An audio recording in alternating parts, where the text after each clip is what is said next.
Good evening. So happy to be here with everybody. Welcome to the Brit Happens channel. Um, Hello, Carrie B. So glad to have you. Yes, we are going to have an awesome discussion tonight about Juston Root. I've got a very special guest tonight as well. So for those of you who are not aware of this case, um, it has a lot of the same names as, you know, some of the people involved in the Karen Reed case. So if you are interested at all in justice in Massachusetts, you'll be pretty intrigued when you start hearing about what happened to Juston Root. Hello, Nikki, my faithful mod. Um, Guys, she is absolutely right here. If you have questions either for me or for Jen, we're having Jen tonight. If you could maybe bust a caps lock, I'll have a little bit of an easier time seeing it. I have very weird vision where I wear reading glasses, but this kind of screen distance is kind of like a midway. So I'm kind of screwed whether I put on the reading glasses or not. I'm going to work on getting something a little more specifically made for me, but caps locks are appreciated. All right, guys. So without any further ado, this fine lady has been fighting for almost 5 years. February 7th will be 5 years since she lost her brother and started getting a bunch of the runaround from just about everybody who was supposed to have given her answers. So we are going to help her. I do have this pinned in the chat if you would like to make a contribution toward her family. They have 5 years worth of legal fees. Let's just say that. I do have it pinned up at the top of the chat too. So without further ado, please welcome my friend Jen Root. Hey, Brett. Hello. Thanks for having me back. It's good to have you back. You did such a fantastic job the last time you were here, kind of just telling the story. But tonight we're going to kind of look at the receipts, right? Yeah, we can start looking at some receipts. Yeah, very, very fun. The files. There's so many files. There is a lot. Went down a lot of rabbit holes and spent 40 to 60 hours for a couple of years. So yeah. So definitely. The person who organized all the public records has helped funnel a little bit of that challenge of yes, and I appreciate that person so very much. Hello, Dennis. So Hi, glad Dennis. to have you here. It's good to see you. Yesterday. Did you? Yeah. Were y'all at a stand-up together? Yes, for Sandra Birchmore. Bless her. Yesterday was the 3 years, right? I think it's 4 years. 4? Yeah, because Juston's you're right. It's 2025 now, so it happened in 2021. Yeah, I just forgot what year it was. I know that happens to me too. All of a sudden the other day I was like, I thought I was 30. I thought I was older than I was. All of a sudden I just said 39, but really 48. But I'm like, oh my gosh, I forgot how old I was. At least it was you getting a year back and not you losing a year. We don't count anymore. Oh, wow. It's all about how you are in your heart. Very true. You're as old as you feel, right? That's right. Oh, boy. And then, you have since this, let's see, we're 5 days away from 5 years. So this Friday, the 7th, will be 5 years for you and your family. Do you want to tell everybody a little bit about the memorial? Because you didn't even have a funeral for him when this all first started. So this will really be the first very big service that we get to have for him, right? Yeah. I've been preparing. It's going to be a smaller group. Like we'll do the vigil for public, but we'll have a smaller group come together and family from out of town where we'll just, commemorate him, like remember him. I put some video stuff together. I did a whole huge long Canva presentation with, younger baby, younger years, teenage years, older. So yeah, I've been putting all that together. And Oh, yeah, I was trying to like brace myself. I'm like, okay, this is, you know, um, usually I've just been out there fighting, and to take this dedicated time out with a lot of people who loved him and knew him and are going to mhm. share their stories too. Um, I'm just trying to prepare myself for the wave of emotion that I'm sure is going to rush in.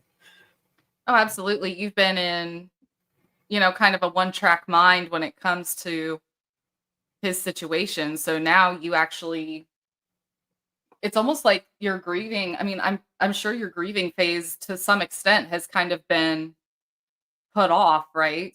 Yeah, no grieving, no, because you're just like fighting literally daily. Mhm. First you fight for the information, and then you fight for some more, and then some more, and then you realize, okay, I'm not going to get those files. Like you just have to give up. But yes, so just so everyone knows, on Friday, February 7th at 9:15 a.m., we will have the vigil for Juston. I used to call him Justin anyway, just. But we will gather just steps away from where he took his last breath, right by the Chase ATM at 1 Boylston Street in Brookline. That's on Route 9, right next to CVS and Star Market.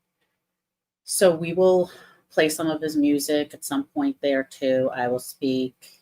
We have a short lineup of speakers, from the different justice groups, but more with the idea of, this is a time for a new chapter and for me to move into the just one space. Mhm. Because we are just one, and Yep. we are stronger together. And, you know, my fight is your fight. Sandra's fight is my fight. Mhm. You know, anyone who's having any sort of injustice against the Norfolk District Attorney's Office, we're all we've all got skin in the game, and so do people everywhere. Absolutely. Because I actually think that this is a systemic. This is not just limited to um, Norfolk County. No, it So isn't.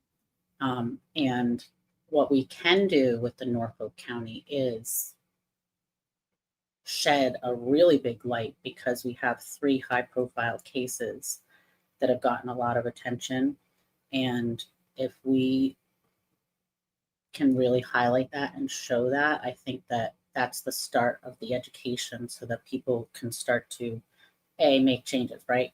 How can we change Mhm. laws or do anything without people really knowing what's going on? Absolutely.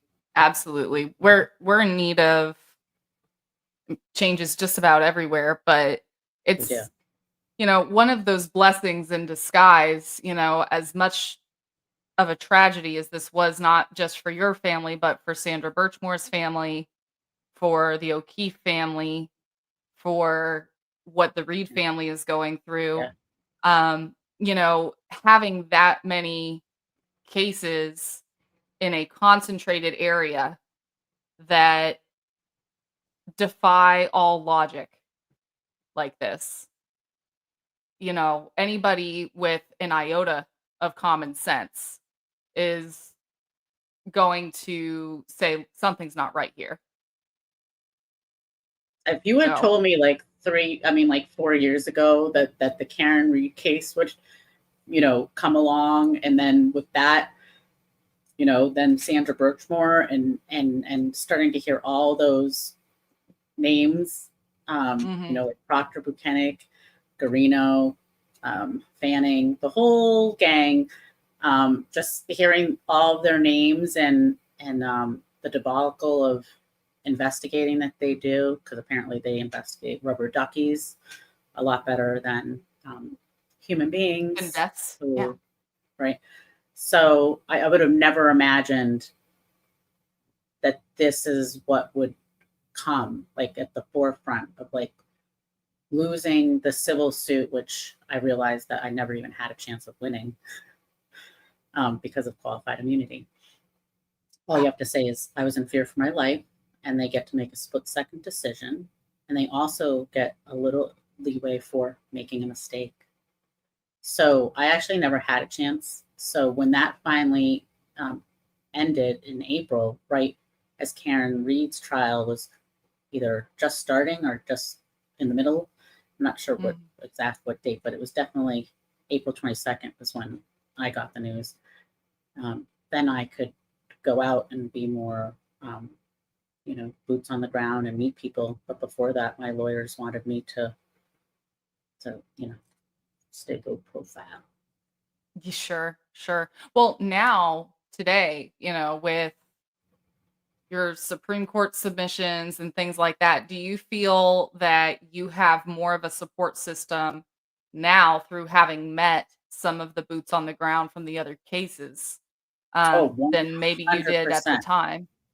100%. And honestly, I don't know what I would have done if I hadn't met all these wonderful people and if the Karen Reed case hadn't happened. I mean, I wish it didn't happen at all because what they're doing to Sure. her is absolutely just disgusting.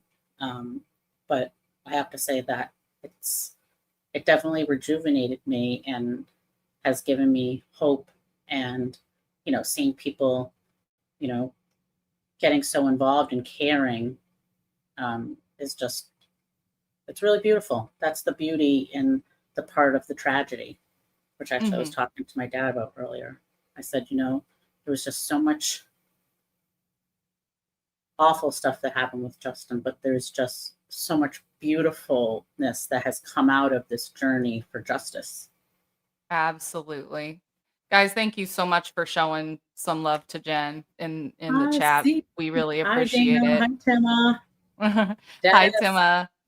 Brandy, so good to see you, my Oh, love. Brandy. This is We the whole got shebang. It's Brandy. all you Oh, guys yeah. yesterday. I'm telling you, I have the best chat on YouTube. I don't care what anybody says. I don't care how big or small. You guys are all the best people. Yep. Dana, Yep. so good to see you in here. Welcome, welcome.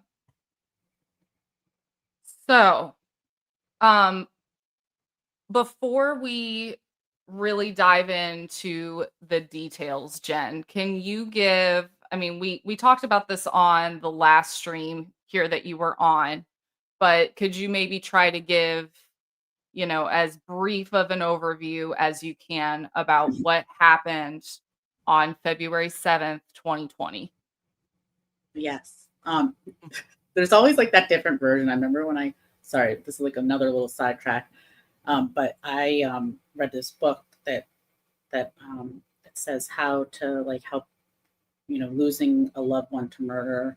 Um, and the woman, when I called, because she actually does therapy sessions, so I signed up with Oh, her because her son had been murdered, oh wow. not by the police, but still, she's like written a book. And I had some sessions with her, and she said, "You're gonna have different versions of the story."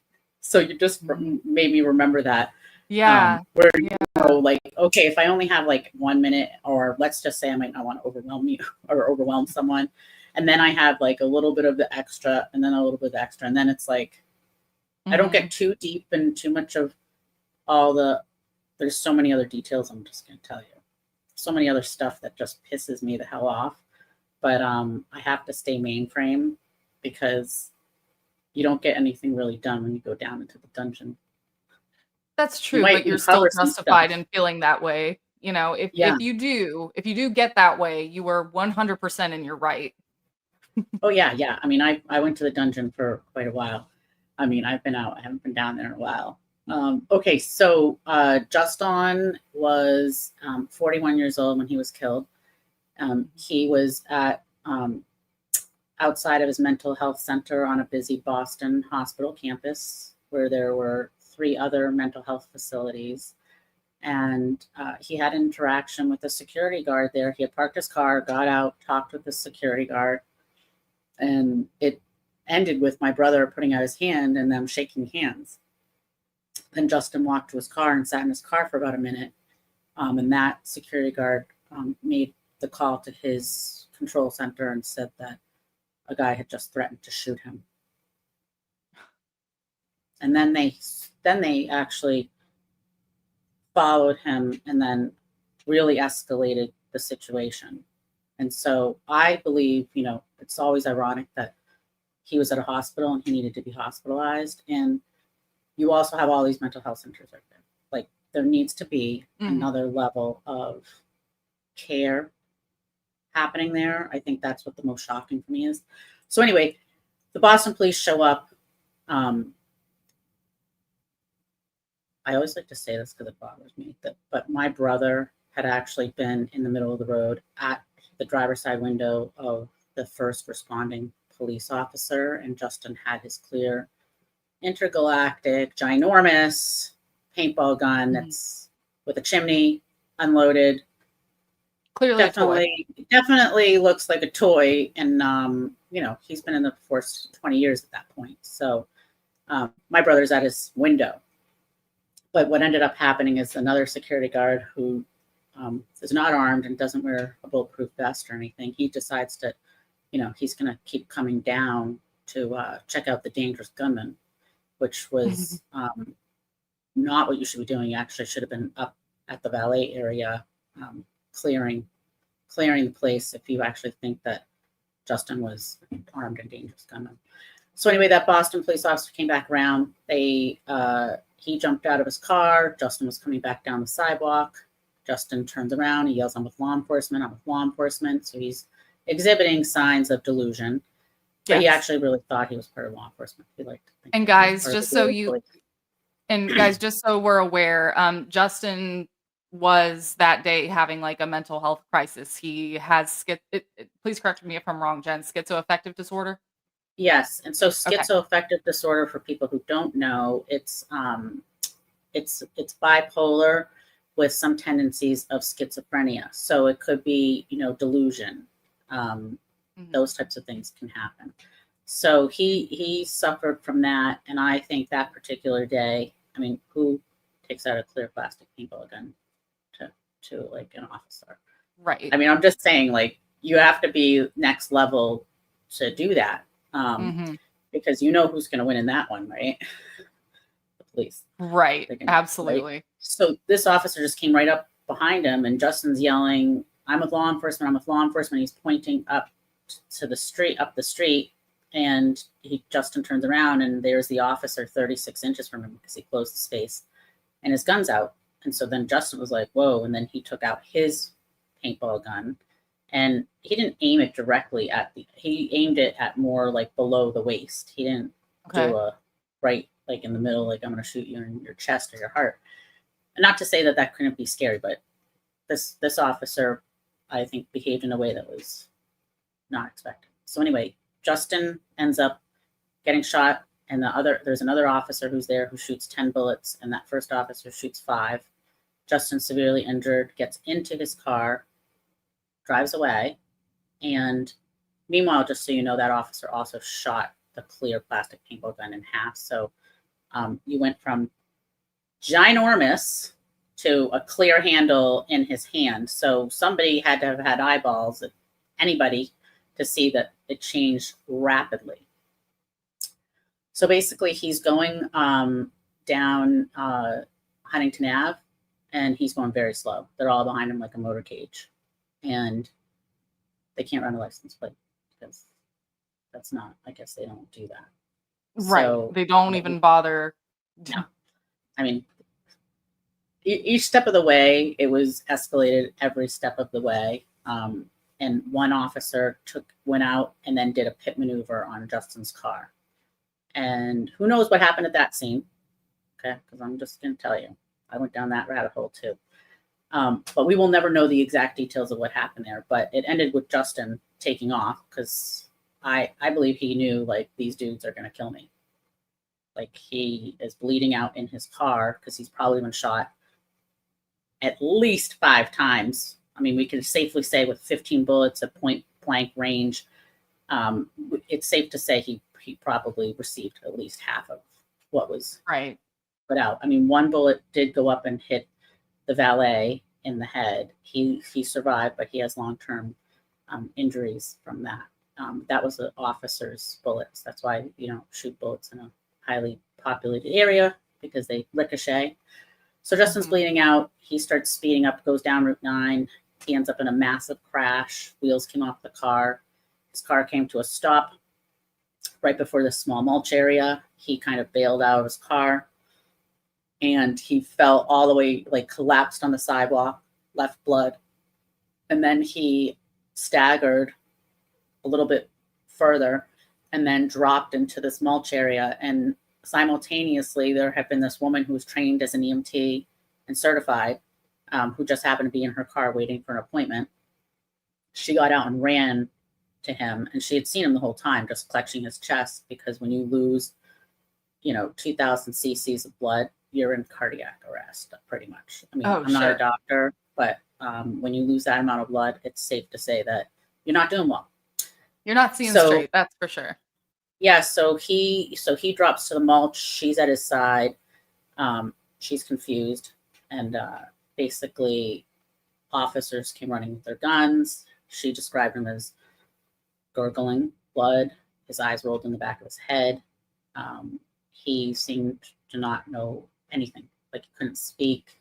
She didn't. She was like, no way he could even stand. Because some of the officers do say that.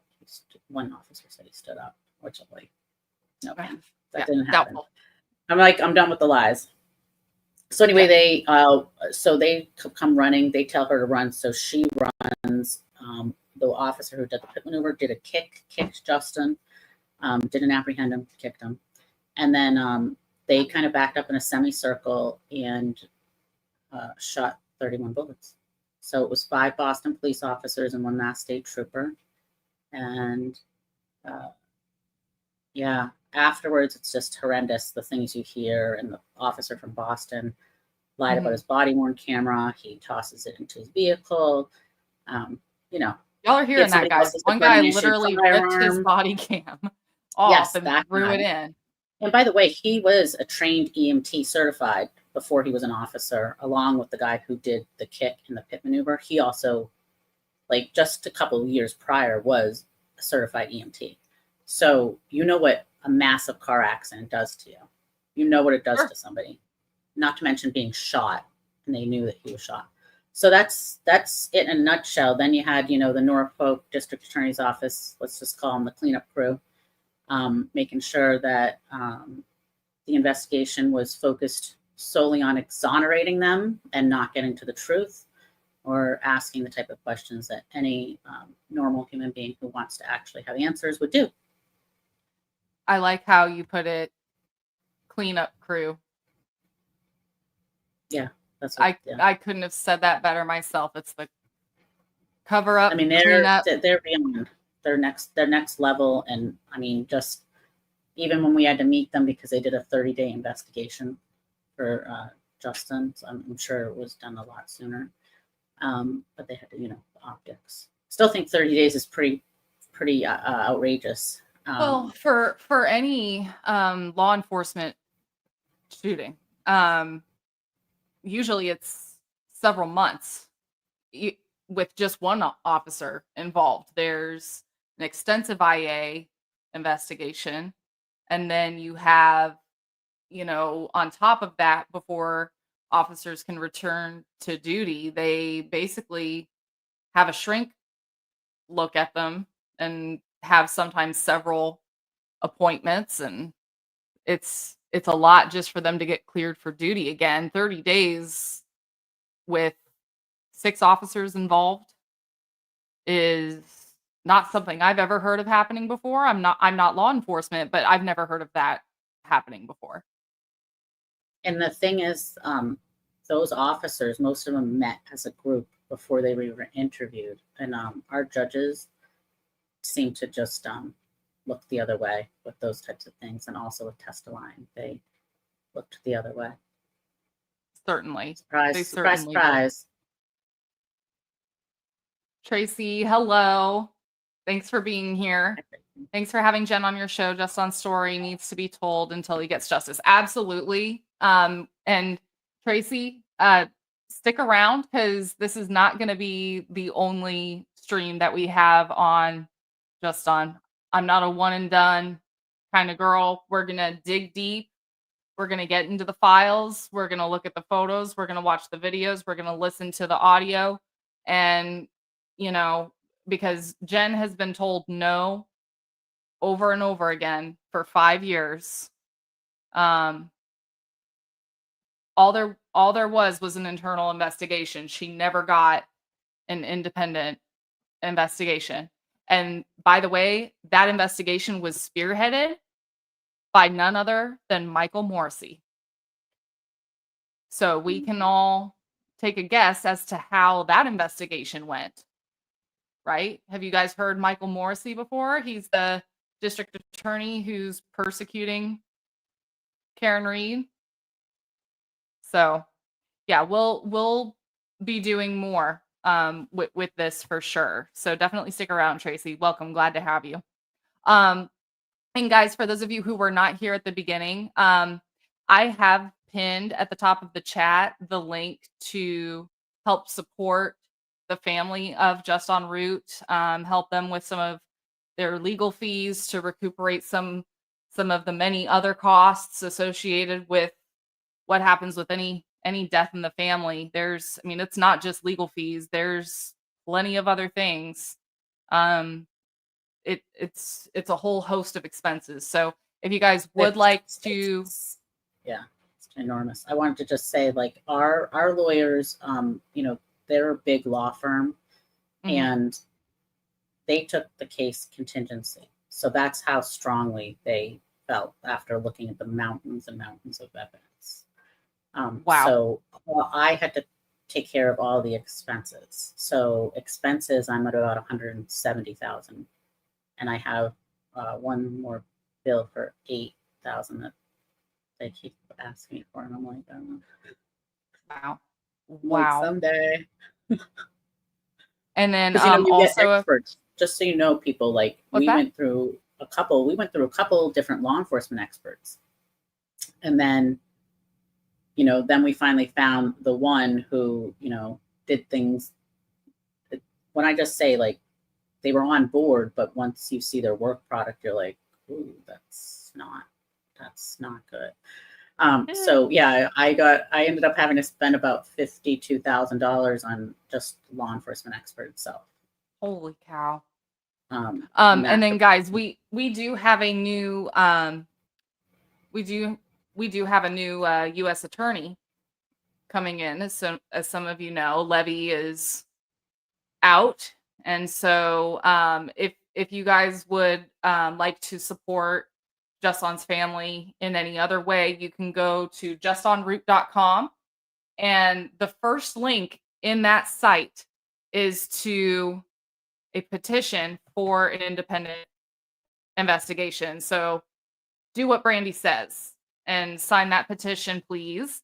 Please sign and share, because if we can inundate her inbox, I just think that would be really powerful in this current climate, when she knows that the Norfolk DA's office needs a lot more eyes on him. Oh yeah, I'm sure she's been hearing about the Norfolk VA for a while. I'm sure she has. We're waiting. Nikki says, Jen, please know you're not alone in this fight. You may have been in the beginning, but that day is over. Oh, yeah, thank you. I mean, what was I telling you, Jen? Yeah, you're in it, and you're just realizing, like, no one's ever going to really know the truth. But I'm like, I'm just going to keep on telling the truth. And then, to have Karen Reed's case come out and seeing all the same people, I'm like, this is unbelievable. Like, I couldn't even have imagined it at all. But I'm so thankful, because it's a heavy burden. I'm going to tell you, it's been a lot. Yeah. We've done a lot. Very heavy burden. Yeah. Well, I've got to say, I feel that, very much like in Karen's case, there are people who you know, who are who are not strong enough to take on these types of challenges, right? There are people who, you know, I would say are just more equipped, and you definitely are a very strong individual. Um, so I'm, you know, it if it had happened to just about anybody else, who knows where this might have gone, but it has gotten so far because Justin has a sister like you. I could not imagine myself not doing anything, because I'm like a truth person. I'm just like, tell the truth, don't be Mhm. shady, like, what I mean, like, Right. be a person of your word. Um, Absolutely. and and so when something so outrageous happens, and you're like, oh no, you didn't, no, no, no, no, not on my watch. I'm not going to Certainly. take that. I'm like, I'm not going to take that, because what you did is you thought Justin's life didn't matter. You thought he was just That some part. mentally ill guy down in Boston, and he looked, whatever you thought about the way he looked or whatever, you thought he was nothing. And boy, were they wrong, because I definitely 100%. gave them a run. I might not have won in the legal sense, but I You made certainly it a pain in the ass for them, that's for sure. I definitely got things more public than they probably ever wanted. And you know what? Sometimes I'm not gonna say that's enough, but it does do a lot to, at least have the truth out there that people at least know there's awareness. Um, Yeah. and, you know, now let's say someone comes up on one of these people, they now know what happened, you know, and they're Hmm. gonna get looked at in a certain type of way because you put the word out. So we're so, Yeah. so glad you did. I'll be doing it for the Um, rest of my life. I'm gonna try to write a book too. I hope you do. I have to Please write a send me a book signed because copy. I'm just gonna tell you, the journey is like insane. Just even like learning everything about the legal process, and then obviously now qualified immunity, and the fact that they investigate themselves, because it's really, you know, they have close working relationships. They're with their buddies. Like it's just, we all know that's not, you can't be impartial. So like, why is Yeah, that happening? So good old yeah, at boys some club. point I will regroup. I'm gonna regroup a little bit after this this month. Go to Florida. I'm gonna just sit Come under a down and stay palm with me. tree. Yeah, Yeah. yeah. Wait, so I'm gonna be in like Duck Cave. Where are you? Let me look up where Duck Cape I'm about an is. hour from, probably like an hour from Key West. Oh, okay, you're gonna be way further south than me. I'm up in the Panhandle. Oh, Um, okay. I wonder where that but is. I can maybe work something out and meet up with you Oh because 'cause I'd yeah. love to see you. Oh, that'd be so fun. Oh, man, that place is so cute looking. I'm looking it up right now. It is, yeah. Guys, check this out. Jen's gonna go on vacation. Oh, whoops. How do I undo what I just did? Here we go. Okay. Share screen. Okay, here we go. Yeah, my kids have school break then, so Oh, wonderful. they'll be Look there. how But I pretty like to this go. is, y'all. I like leave and I go to the adults pool. My friend met me last year, and then she has like this little speaker, and she's going around with this. I'm like, you are like a lady in a bag with music, and I love it. Oh, Oh yeah, it's so you're nice. not It's so beautiful lying. there. Oh, yeah, that's Well, no, I don't ever gorgeous. see the ducks, but yeah, that's kind of, Yeah, that's fantastic. I'm so glad that you're doing that for yourself because yeah, I have to, I'm sure it's been a long time since you did anything for yourself, you know? yeah, I have to get away. Mhm. Just also, I need some sunshine here. I'm definitely hanging on, but I want to just encourage and let everybody know that we can celebrate that it's not pitch black at 5 p.m. And I'll even go so far to say that even 4:30 p.m. Like, guess what? I remember when it was so dark at 4:30 p.m. So, Oh yeah. And that's not, I mean, that's not good for your health in any way, shape, or form. Not good for your mentality. It's not good for your vitamin D levels. I'm like, just reminding me I need to take my vitamin D. I'm not going to take a vitamin D, but I'm going to put that up. Take care of yourself. Take your vitamins. Do your thing. Yes. Drink your water. Do all that. That's right. We're going to get some water.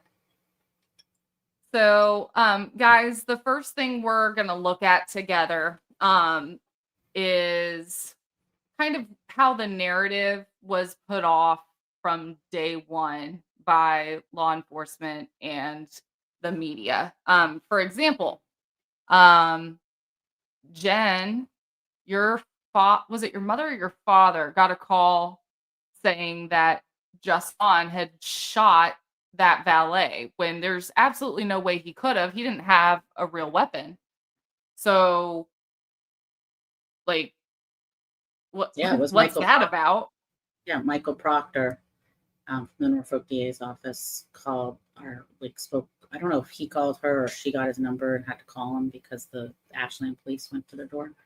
But yeah, he told her on the phone that Juston had shot someone at the hospital and that in Brookline he produced the gun again and would not put it down, and so the officers had to shoot him. We know that that's all not true. Yeah. They knew. Not a bit of that's true. Dana says you deserve some recharge time. Oh, I'm so looking forward to it. 9 days. Good. Nine more days? Man, it's coming up. I think it's 9 days. I'm just saying, yeah, a week from Wednesday. So. Well, you deserve it. 100%. All right. So here is what we were told day one by CBS Boston, by the police. This is the press conference that was first given. And that's Mayor Marty Walsh. Okay. Boston police, the mayor, state police, the Suffolk DA updating the shooting that happened this morning outside Brigham and Women's Hospital in Boston. The incident that transpired this morning took place over multiple jurisdictions, involved multiple law enforcement agencies, and included multiple crime scenes. At about 9:21 a.m., officers assigned to District B2 responded to the area of Vining Street and Fenwood Road for the report of a person with a gun. Upon arrival, officers were directed to an adult male suspect. These officers subsequently engaged the suspect. At that time, the suspect pulled out and pointed directly at the responding officers what appeared to be a firearm. At this time, the officers discharged their firearms at the suspect. After discharging their firearms at the suspect physically assaulted one of the officers on the ground. The suspect then got into a motor vehicle and drove up Fenwood Street onto Huntington Avenue. At this time, the police pursued the suspect. The pursuit went into Brookline, involving multiple police jurisdictions. In the area of 1195 Boylston Street, the suspect's vehicle struck multiple vehicles. At that time, he exited his vehicle, and multiple officers gave multiple commands for him to drop a weapon, which he had produced again, what appeared to be a firearm. At this time, after ignoring multiple commands to drop what appeared to be a firearm, the multiple officers, including a state trooper, Massachusetts state trooper, discharged their firearms at the suspect. The suspect was then transported to Beth Israel Hospital, where he subsequently was pronounced. At the same time of the original incident at Vining and Fenwood, the officers were made aware that a approximately 49-year-old employee of Brigham and Women's Hospital welcome, Noodles Mama, a gunshot wound. Thomas. This victim was taken to Brigham and Women's Hospital and treated. He is currently now in critical condition due to his injuries. Obviously, this took place at a busy time of day, early in the morning, people going to doctor's appointments and people going to work. And that's why you obviously people were impacted by this. We're anybody who was impacted by this incident to call our Boston neighborhood trauma teams at 431-0125. And you can see my brother look at We're the all car. asking Like, for for them to public think help. that he actually could be Oh. okay. Anyone There that it saw is. anything, up including The other videos, side's pretty bad to too. contact the Boston Police Department at 617-343-4470 or our tip line, 1-800-434-TIPS. So I'd like to know I what want tips to they get it out got. there that this is believed to be an isolated. And just to make a quick comment, um, do you notice how he keeps stopping himself? Mhm. It's just he's rolling out the boat. Oh, it was rehearsed. You know what I mean? It almost sounded rehearsed to me. He keeps kind of taking a breath.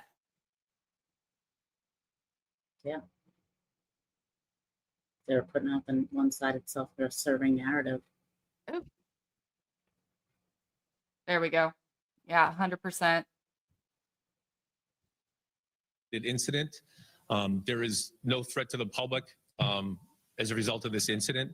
I also want to mention several Boston police officers were transported to local area hospitals for evaluation and have subsequently been released. At this time, I'm going to turn it over to Colonel Mason from the State Police. Thank you, Chief. So I'd like to speak just to the Massachusetts State Police involvement in today's incident. Massachusetts State Trooper was positioned in Yes, such a Stephanie, way as we to will. be able to join the pursuit as it left the area of Brigham and Women's and traveled along Route 9 West into the Brookline area. The trooper joined the pursuit. Following the crash of the suspect vehicle, the trooper was able to join with Boston police officers and engage with the suspect. At that point, the trooper discharged his firearms, and that matter obviously remains under investigation. I can report that the trooper sustained no injury, that he was medically evaluated and cleared. The Norfolk SBDU, or State Police Detective Unit, will be conducting the investigation into the death. They'll be conducting that very closely with Boston Police Very Department closely. investigators. Boston Police I too. anticipate that there will also be significant coordination with both the Norfolk District Attorney's Office and the Suffolk Norfolk. District Attorney's Office. Oh yeah. Today is the start of that investigation. Is in a very preliminary stage, Wrap it and all I up. do not have answers to many of the questions that I anticipate that you will have. I can tell you that there will be significant work that is still being done at the scene in Brookline. I anticipate approximately 2 to 3 more hours for that scene to be processed, for a search warrant to be executed on the suspect's vehicle, and for all the ballistic evidence to be collected. We are asking that if anyone has any video or was an eyewitness to the Brookline scene, that they contact the Norfolk Suffolk SPD State Police Detectives Unit at 781 Suffolk County's got a history as well. 4800 781 Just make 830 sure all your I've been doing a tips little and digging on videos them. or And anything again, you have, for just the make next sure you give 2-3 them a call hours, so we'll be that they working can that area in intercept Brookline, that. and so motorists can expect delays Absolutely. and should probably avoid that area. Thank you. Oh, look at this. We got the Jerks raid. Good afternoon. A My name is raid. Dan Mulhern. I'm the Hello, Jerks. Welcome to the Savage Patch. So glad to have you. Hello, Jeno. Hello, Dragonfly. Hello, Sarah. Hi. Hello, Denise. So, Jen, wow. let's give a very brief little recap. Yeah, I'll do the. Hey, I'll do the faster one. My brother was mentally ill outside of his mental health hospital, his mental health clinic at a busy Boston hospital that had multiple mental health centers right there. The reason why I bring that up is that I would expect that at a hospital setting with that amount of mental health centers, that there would be the utmost of care. My brother had a conversation with the Brigham security guard, and it ended with him shaking hands with him, and then he left. And that security guard made a call and said that this guy had just threatened to shoot him. And then they started following him, escalating, and the Boston police arrived.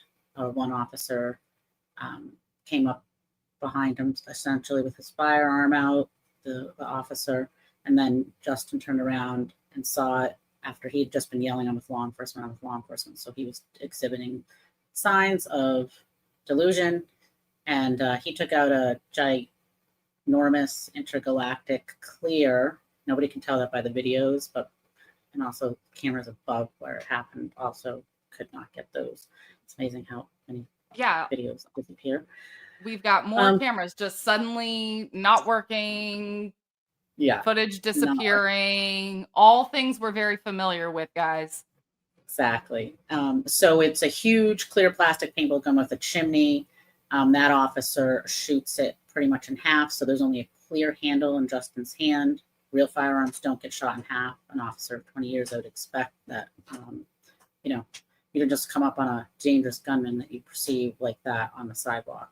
I don't care who you are, what's going on. You don't do that because it's a very densely populated area. Anyway, him and another officer shot 15 bullets. I think everybody should take a pause because that's like, are you serious? For Like, someone with a toy. But, and the thing is why didn't you just have a conversation? Why didn't you say, do you have a license for that? Whatever, right? Have a conversation. Don't just come up with your gun out. Nothing ever happens well with coming with your gun out. So, and also if he was armed and dangerous, you should take cover and you should not get so close to someone because you could be shot. And by the way, I do think that if he had a real gun, he probably would be alive because nobody was going to be doing all that sort of stuff if you're really armed. So Justin drove away, bleeding profusely in his car. He was going slow down Huntington Ave, very slow. It was not a high-speed chase. Boston police escalated every step of the way.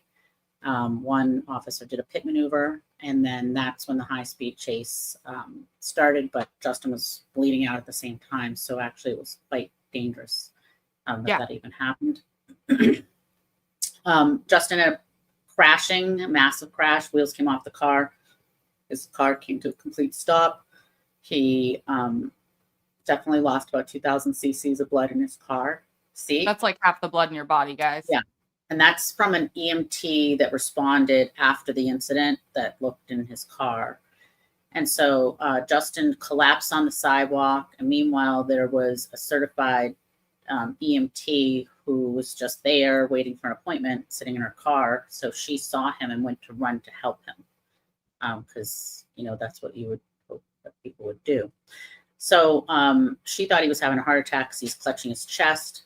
And anyway, he drops into the mulch area, which is a very small mulch area. When you stand there, that really pissed me off because you realize how small it is. So you're like, well, if you're afraid of him, why did you do that? Yeah. So she's at his side.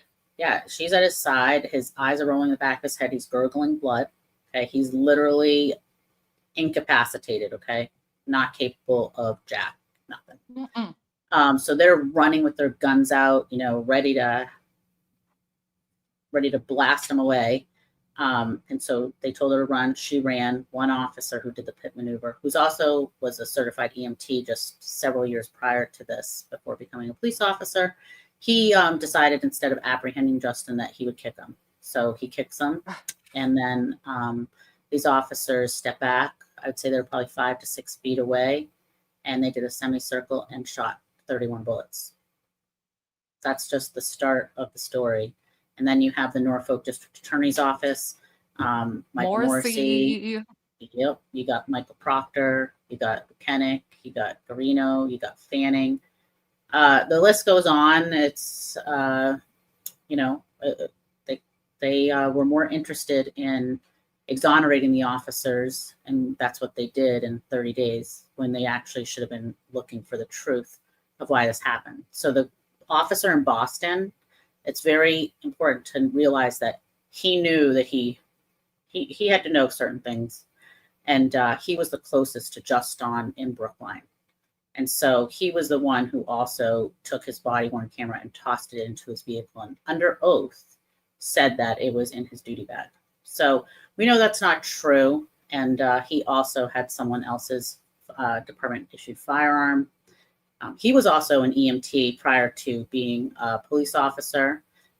So he knew that how to help Juston if he really wanted to. Right. And he also knew that if someone has a massive car accident, you very well likely are in shock. So then just add on knowing that you already knew you shot him because they shot 15 bullets in Boston and then 31 in Brookline. So that's 46 bullets at point blank range. Point blank. It's excessive. I mean, it literally is excessive. And they said in the news, I forgot to tell you this, but in the news, They said that he was shot 26 times. No. He has 31 entry points, okay? And 5 grazed shots. Okay, so that's 36. But they don't count the hands. They don't count the hands, just so you know, and the grazed shots. And his hands were like blown to shreds too. Yeah, that's why we know nothing was in his hands. We knew nothing was in his hands because his hand was bad. So completely incapacitated, nothing in his hands. One of the officers we know ripped his body cam off of his body, threw it into his cruiser, and then they all proceed to surround him in a semicircle on the ground, nothing in his hands, and they open the firing squad, basically. Mike, hello. Hi, Mike. We are so glad you're here. Thank you for bringing all your friends. Yes, thank you. We are here to get the word out about what happened to Juston Root. This Friday is 5 years. Friday the 7th will be 5 years that Jen and her family have been fighting with their nails and their teeth to get at some answers. And they have gotten nothing more than a farce of a 30-day investigation done, spearheaded by Michael Morrissey. Of course, the investigation was internal. They found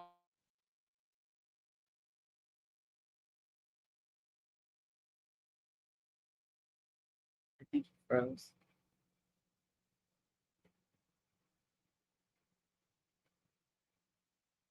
every stream. Okay, here we go. Yeah, they had a little I Nick was Albert like, I don't know if they style. can hear me, but I was like, should I start talking? Whatever you want. I'm sorry. This happens around the same time every night. But yeah, a little Nick Albert style. Yeah, so basically the Norfolk District Attorney's Office, Police together. along with John Fanning, he was the lead detective, and we have Buchanan, and then we have Michael Proctor.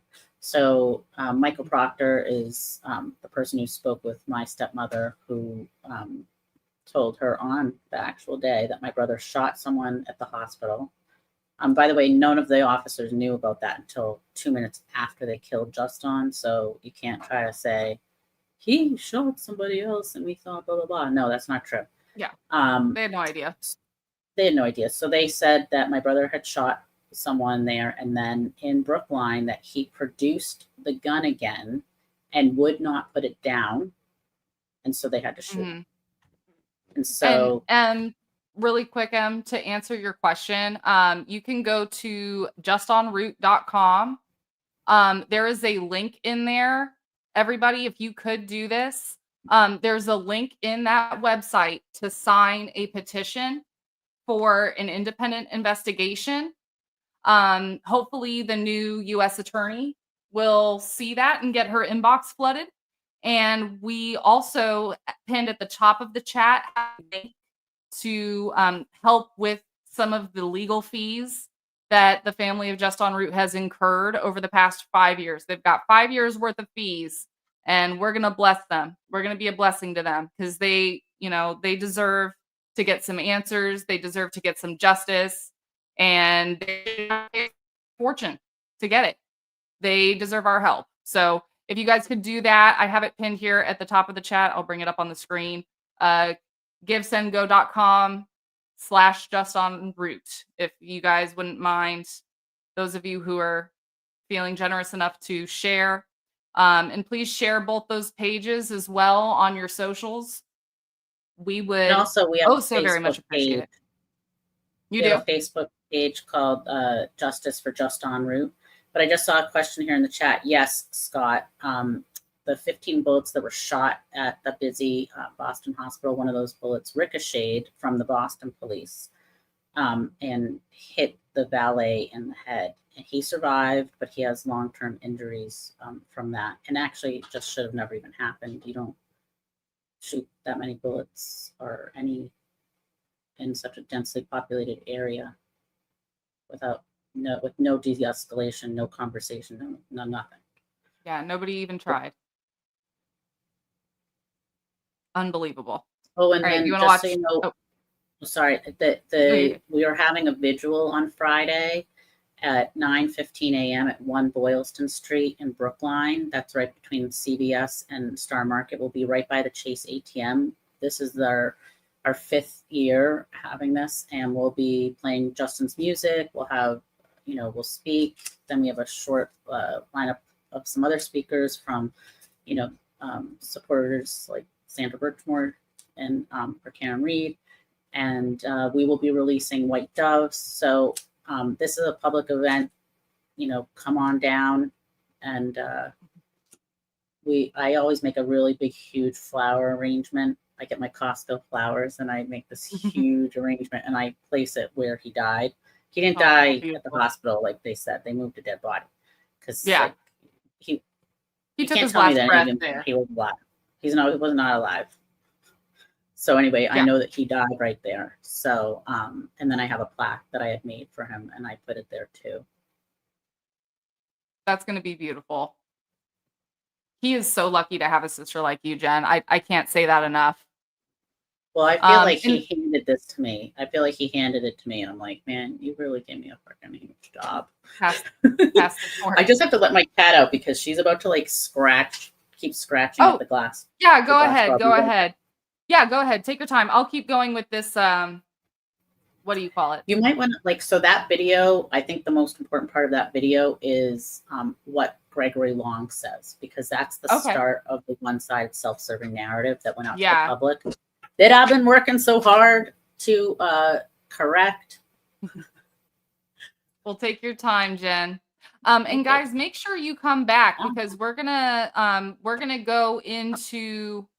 Oh, thank you so much, Yaya Marie. Appreciate it. Make sure you come back because we're gonna deep dive into this case together. It's gonna be a little bit of a collaborative effort, but this is just part one of us going through the evidence and what the narrative that was put off by law enforcement and the media was. So we're gonna look over the files, we're gonna watch the videos, we're gonna listen to the audios, we're gonna get through all of it because Jen deserves to get some awareness spread, right? And so does Juston. All right. That's right, Gregory Have Long. we already heard Greg Long? I can't crew. Have we already heard Greg Long? Yeah, we should just say that part. I think that's the most out of the whole thing. Okay. Otherwise, it's just kind of not that So exciting. you tell me when we get to Greg Long. Okay. So you're gonna go back. You're gonna go. Oh, go back. Yeah. Is it the guy in the gray suit with the blue shirt with a shit-eating No, grin? before him. He's the. Okay. Yeah. Go back. Oh, okay. Okay. All right, I see him. Or like a second. Yeah, a minute. Yeah. Boop. All right, here we go. In Boston.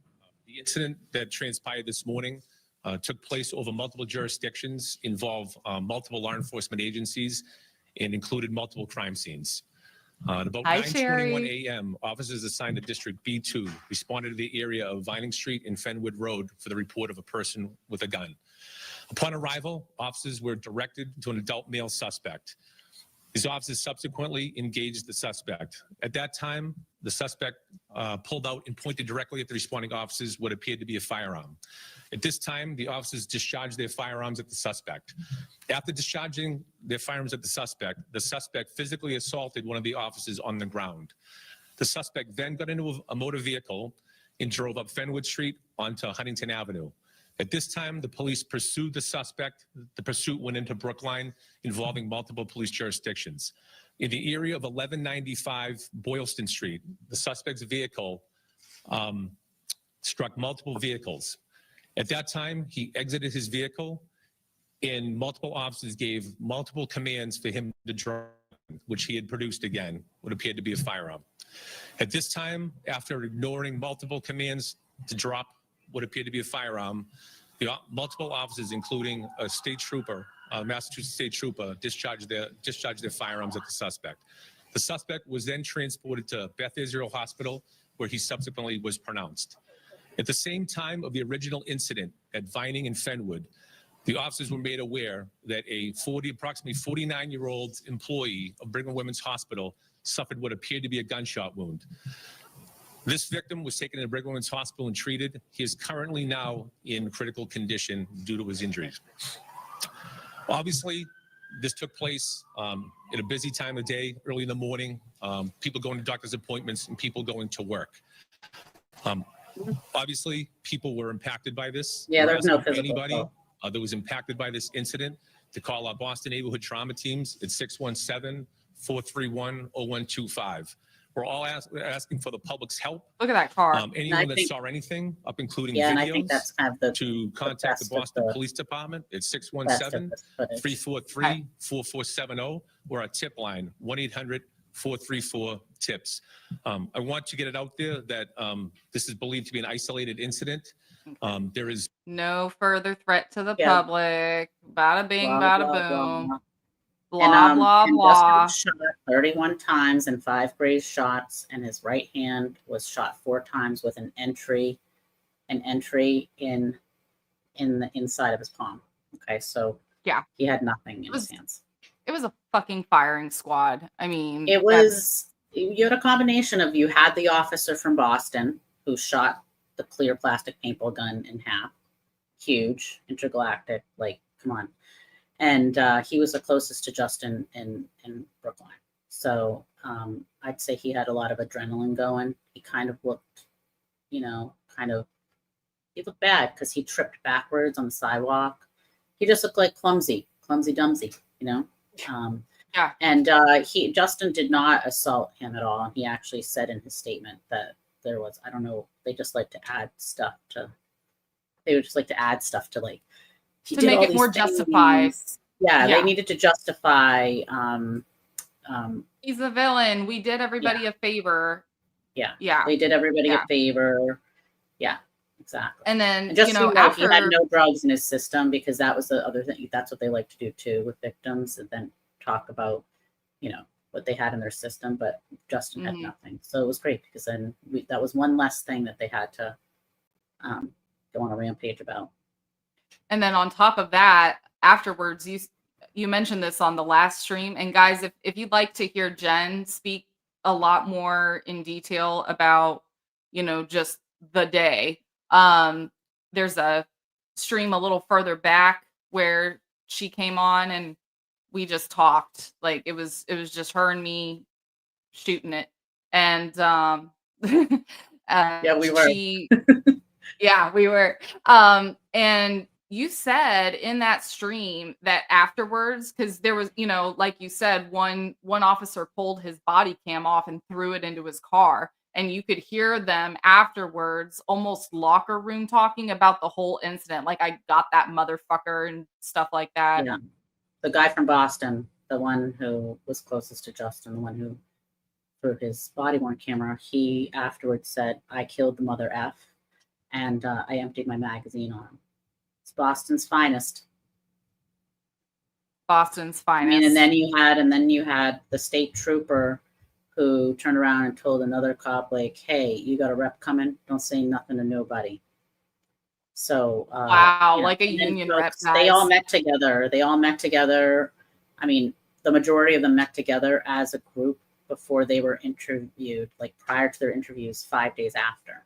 So the reason why the civil suit has got stopped in its tracks is that they were given qualified immunity because all of them are trying to say that they saw him reaching. Some people actually shot because they heard bullet shots.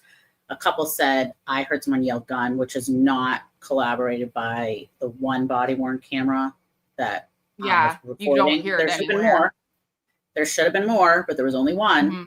And that went dark just before the shooting and during the shooting. So there you don't hear, you hear a lot of screaming, which I'm like, okay, you have a guy in shock on the ground who's lost all this blood, who's covered in blood, by the way, because that's what the Mhm.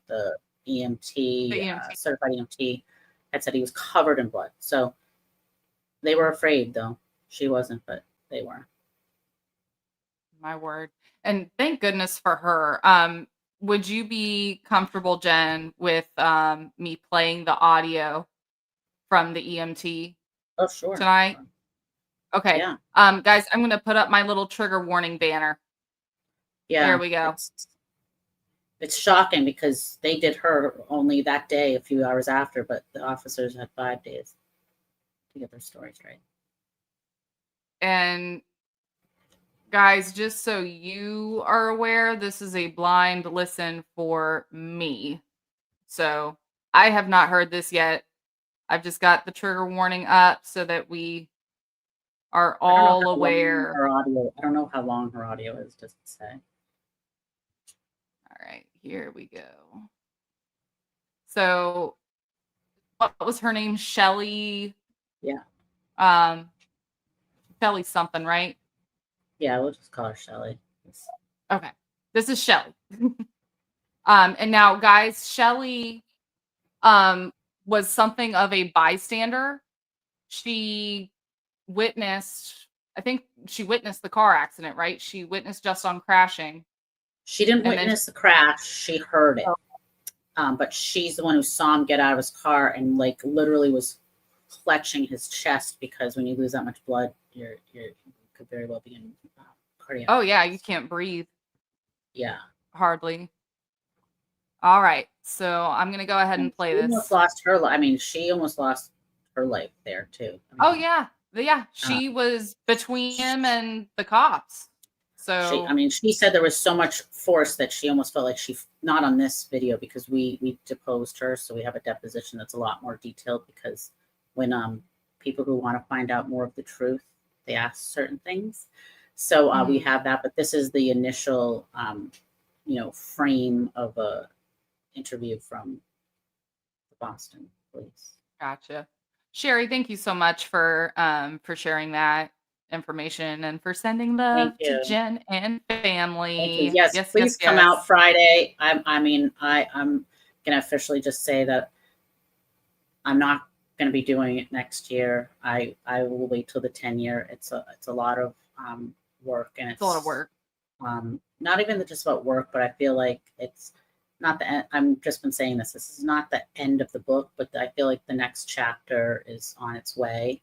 And I think that this is part of the blossoming of the next chapter. And Amen. I just think that there's going to be better use of time and energy doing something else. Agreed. I'm with you.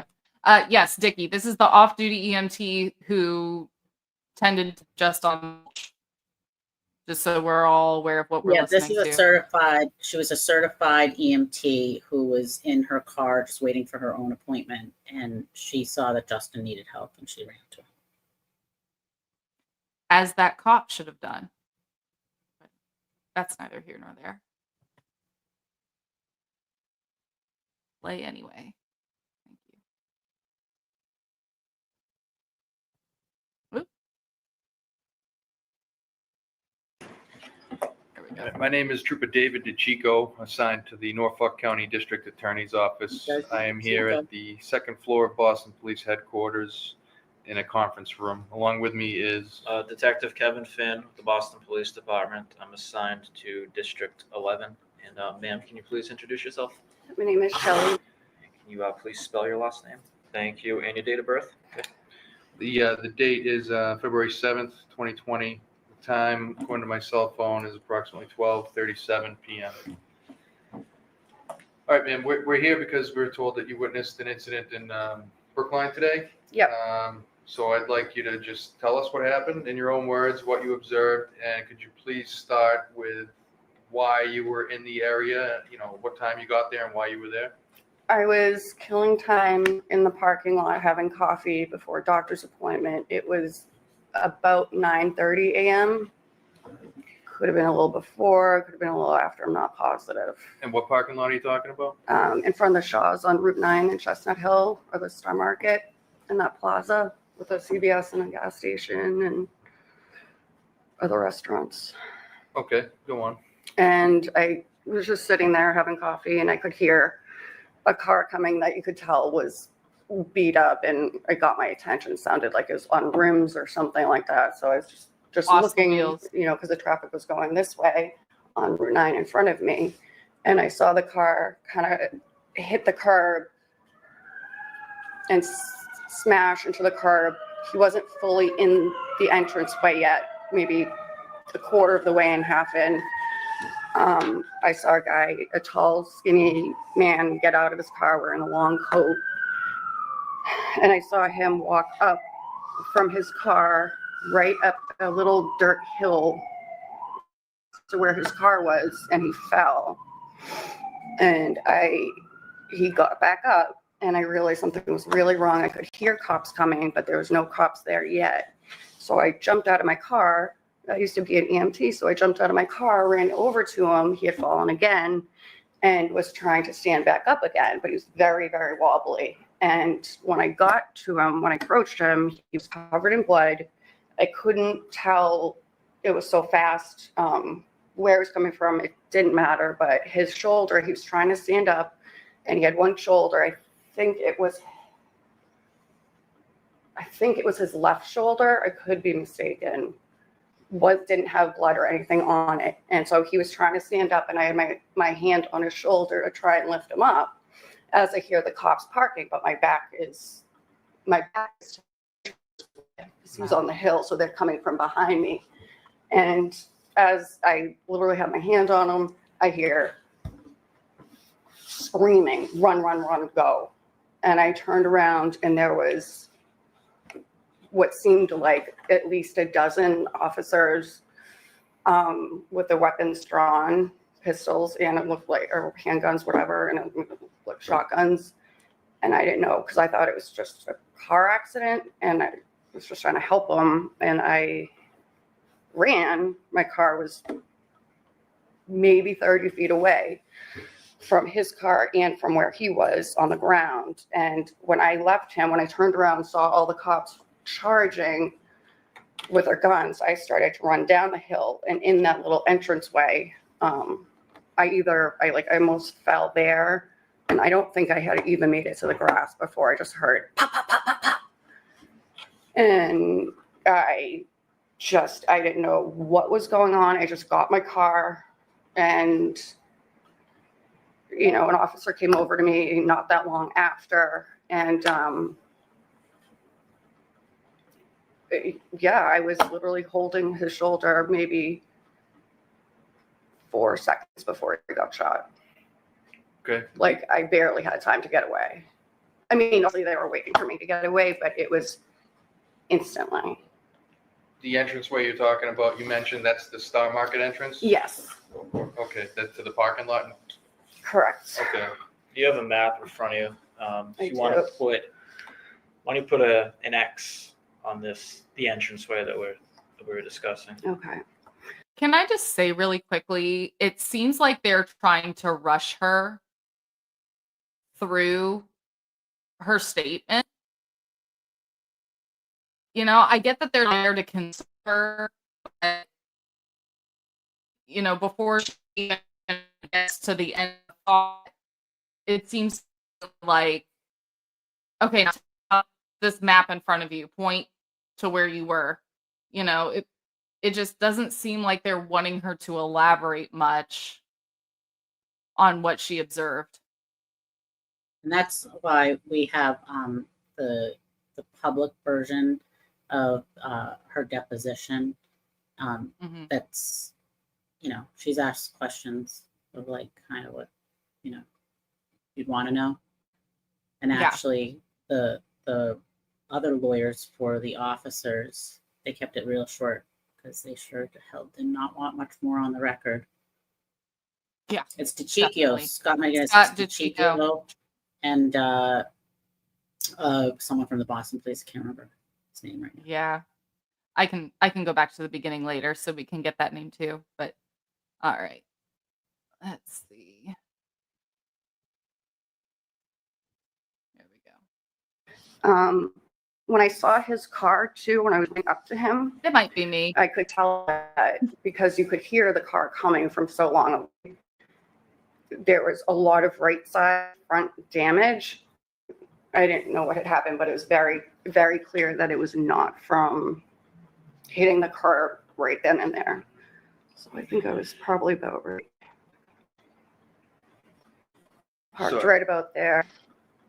So why don't you write that mark you just made, and you can just write, my car or something like that, just so we know what that mark means. Yeah, and then can you draw an X or something where more or less where you think he was?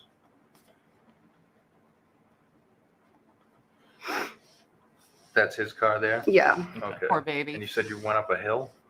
There was, so when you come in the little median entrance, there was trees with a little mulch dirt Uh-huh. hill. And that's where, when he got out of his car, he walked up the sidewalk and walked up the hill, fell once. Okay. And then I was just watching him, and it looked like he was holding his chest. So I thought he was having a heart attack Yeah. from the car accident. And then it wasn't until I was standing with him and I saw that he was covered in blood. And like I said, the shoulder was the only area that in the seconds that this happened that wasn't contaminated, and was picking him up. Just like, and the cops right there run. So why don't you make like a small triangle where you think he was at that hill at that point? Mm-hmm. So give us a good reference. Okay.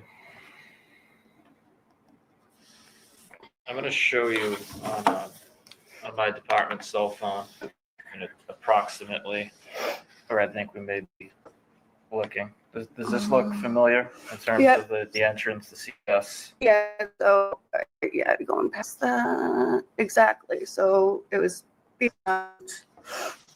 yeah, so my right there, Okay. right kind of behind that yellow sign, second car, and he crashed. I want to say like right about here, About here. and it's the dirt hill. So whether it was in front of the ATM, Yep. I'd have to be there and look at it. I would know Okay. instantly. I think it might have been before the ATM. I think there's a cleared out patch right there. But it was a cleared out patch. It was a dirt mulch hill that are like trees on top. And he was walking up the hill, Mhm. fell Super small, twice. though. And then I was Super there small. and then I beelined it. I'm going to take a screenshot of See, this he's where you're rushing her. describing at 12:44.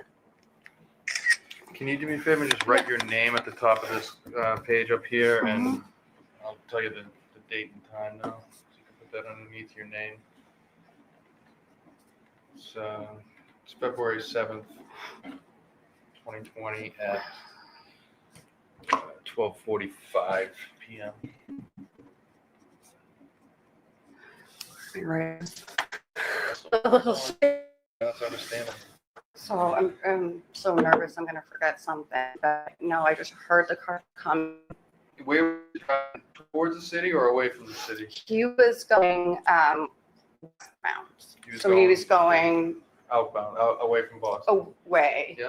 Westbound. Okay. that's Yeah, cool. he was going westbound, and he just, like I said, I just hear it and thought he was pulling over for his car being messed up, and then he kind of, like fully crashed. But he crashed it. You could see it was all messed up. It took me a minute before I ran over to him, and I did, and then I turned around, and there was honestly probably 15 cops with their guns drawn, running at me.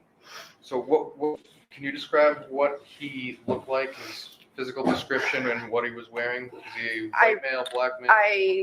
He was tall and thin. I believe he's an older white male. Again, the face I didn't really get a look at. I think he was a white male. I think he probably had a beard or a mustache.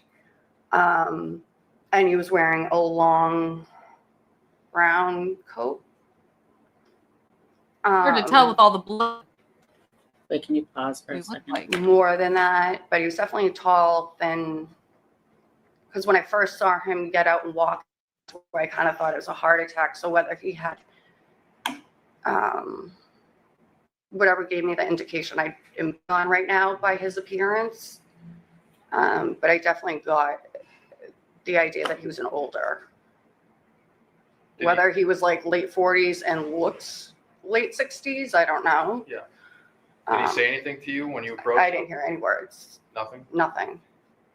Was he carrying anything? Not that I saw. I saw him just stumble, get out of his car, and walk up. Then he Nikki asked for a pause. What's up, girl? Well, I think She didn't get a good look I at said his something. face.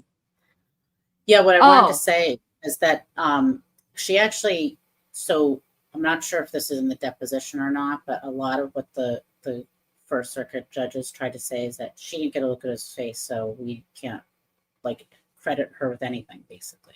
Even though she described his eyes rolling in the back of his head, I think what happens when you're in that type of situation, it's not like, oh, I noticed their eyes were blue and he had blonde hair. It's more like, yeah, the emergency things that were popping out. Yeah. right. That kind of encompasses the whole situation. She was focused more on his injuries and Yeah. the help that he needed from her. Yes.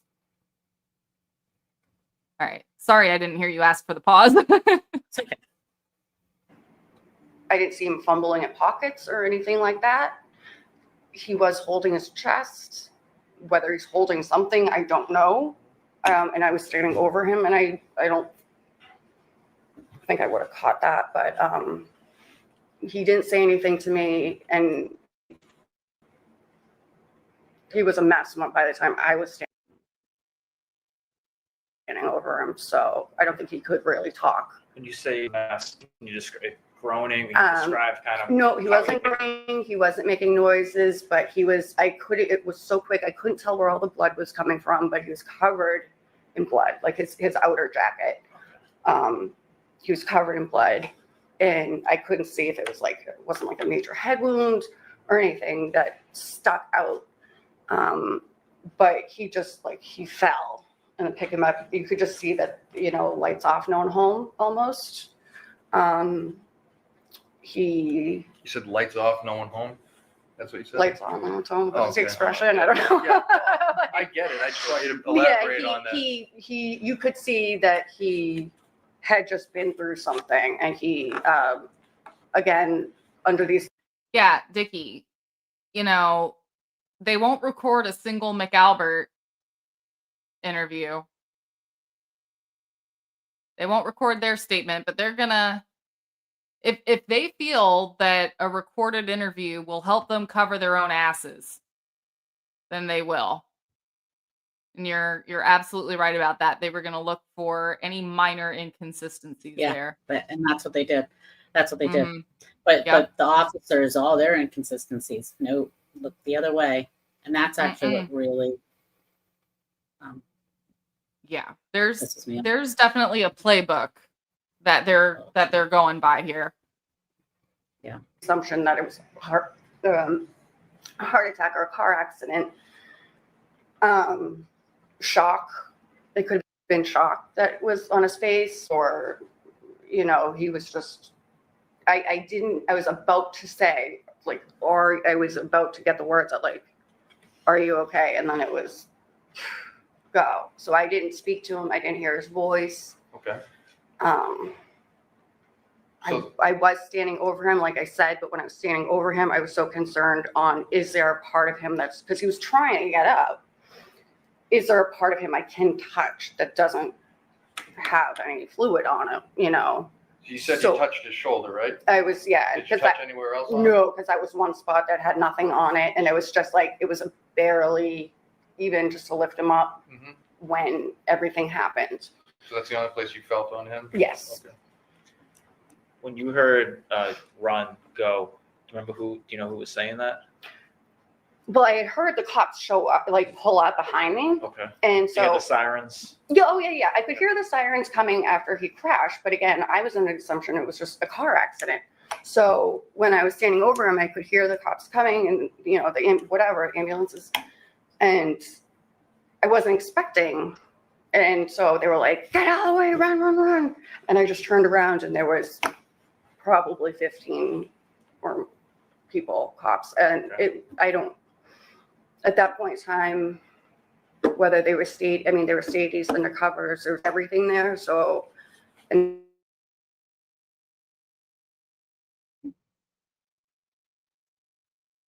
running at me. We have some lagging. Officers and the injured person.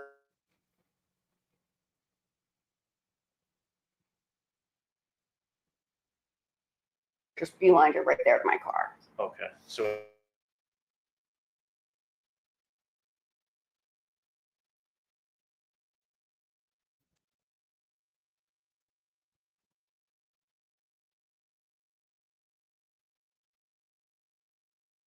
Yeah. Why did Right, it do it's- that? Oh, it's my service. Oh, guys, I'm getting different internet like in the next 2 weeks. I don't get a whole lot of choices in my area. I don't live in like, an urban area or anything. So I'm working on getting something else that I can use for better internet. But as of right now, it's like one local place, or I can use, a lot of the cell phone carrier for like a little um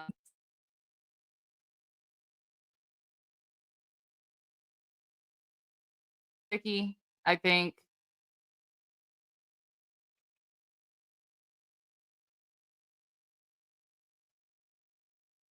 you're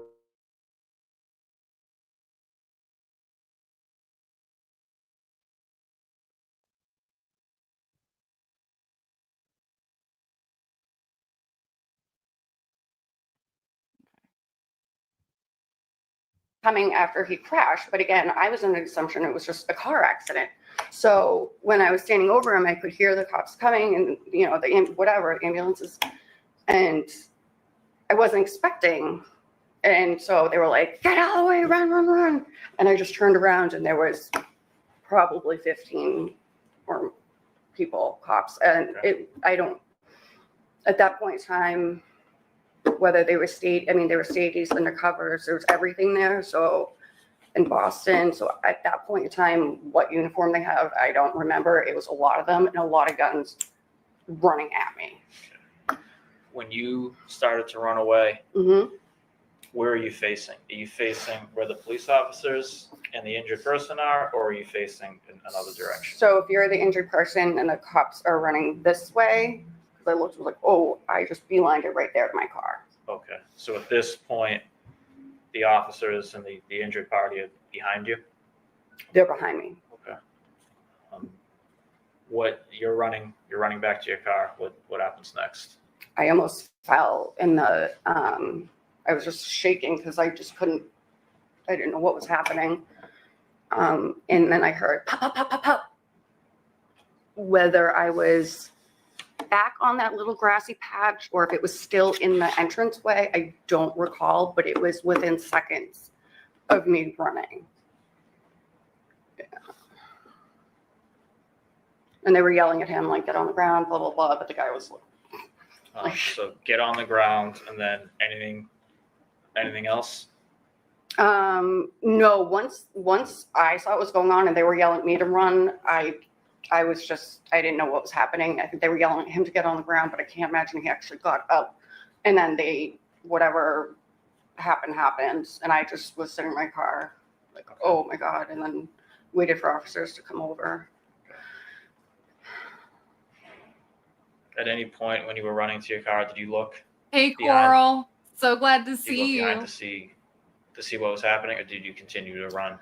Well, I almost fell, so I did kind of look behind, and all I saw was, because I was like, is this happening? And I did kind of look, and I just saw that amount of cops, and there were still more coming and coming and coming, going up the hill after I heard the pop, pop, pop, pop.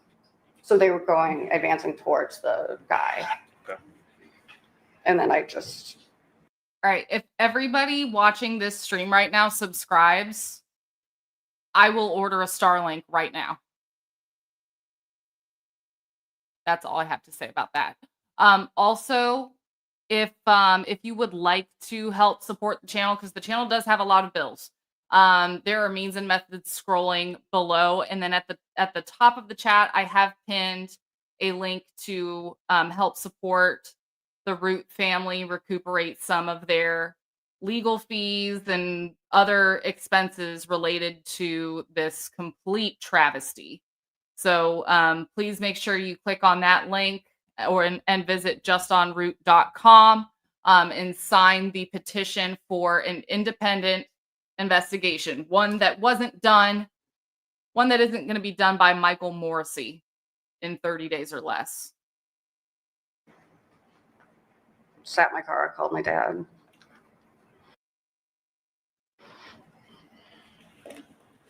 You said that he was after he crashed and he walked up the hill that you described. Mhm. You said that he had fallen. He got Mhm. back up. He had fallen again. So he was mobile to a degree. He was moving. He was Very Trying to get up. unsteady. Very unsteady. Yes. Okay. Yeah, he got out of the car and was like that, and then he down and just kind of like rolled himself up. So I thought he was in a complete state of shock from crashing his car. And then I saw the car and realized that the damage to it was clearly not from hitting a curb or something like that. And like I said, I had heard the car coming down Route 9 because I was looking. So I saw him pull up because I could hear the clanky, whatever. It was, I don't know, missing tires or I don't know what it was. But it was so loud that it got my attention. I saw him crash and watched the entire thing. Yeah. So you described a pop, pop, pop, pop. So you think you heard 4 shots across them? It was like 4 or 5. Okay. And you didn't see anyone shoot though, or you did? I did not see anyone shoot. Okay. There was a lot of cops, a lot of guns. I did not see anyone shoot. Okay.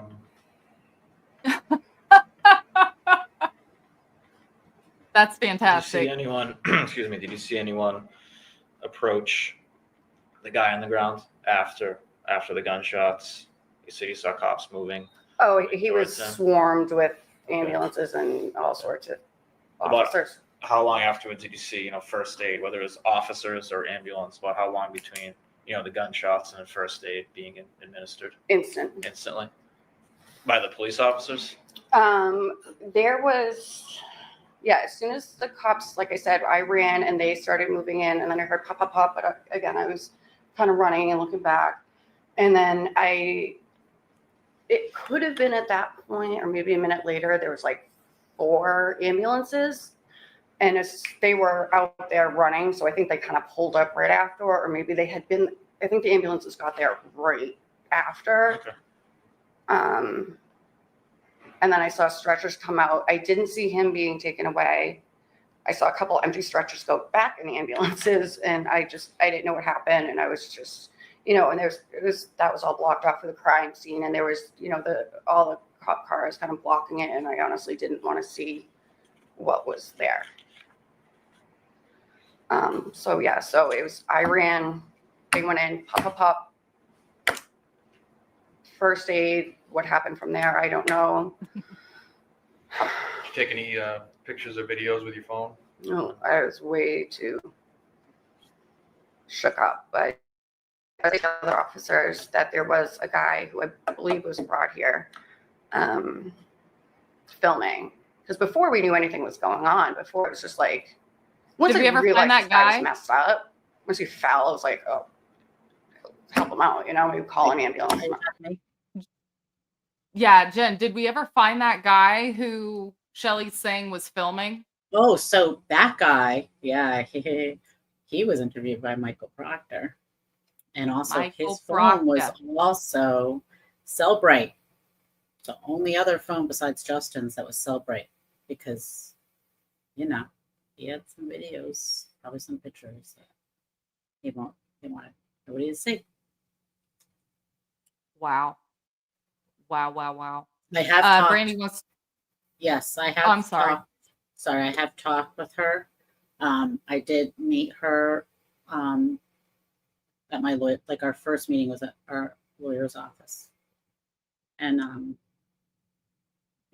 have talked with her, but I never really talked to her until now the case is over. Now I can talk to her like a normal person, not like the pending litigation person, because you're not supposed to. Right.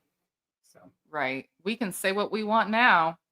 yeah, we can say Right. everything now, but she's definitely very shocked and horrified that Mhm. this did not, that there has been no legal justice.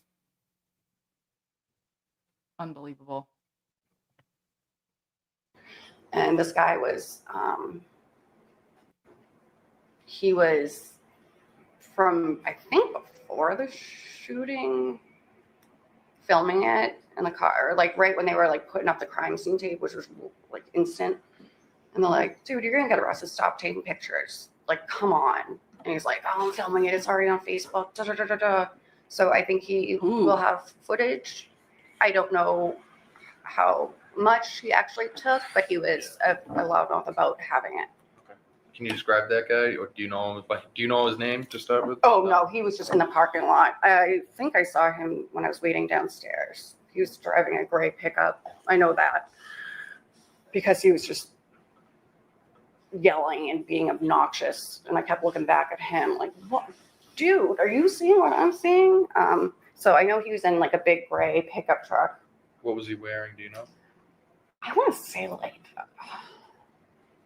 sweatpants, like a gray hoodie. He was mouthing off and being all sorts of, not helpful. All sorts of But not I'm helpful. pretty sure that the officers got this information. I just want to make Yeah. sure. Was he white or black? I forget. What did you say? White dude. White guy. Yeah, he, Gray hoodie, gray pickup. gray pickup. Yeah, it looked like a nice big new one. Guess so. And I want to say he was just like kind of bumming it, sweatpants. I want to say gray hoodie, but I could be mistaken. Okay. Yep. They're going to find that guy. Yeah, But he was definitely filming away.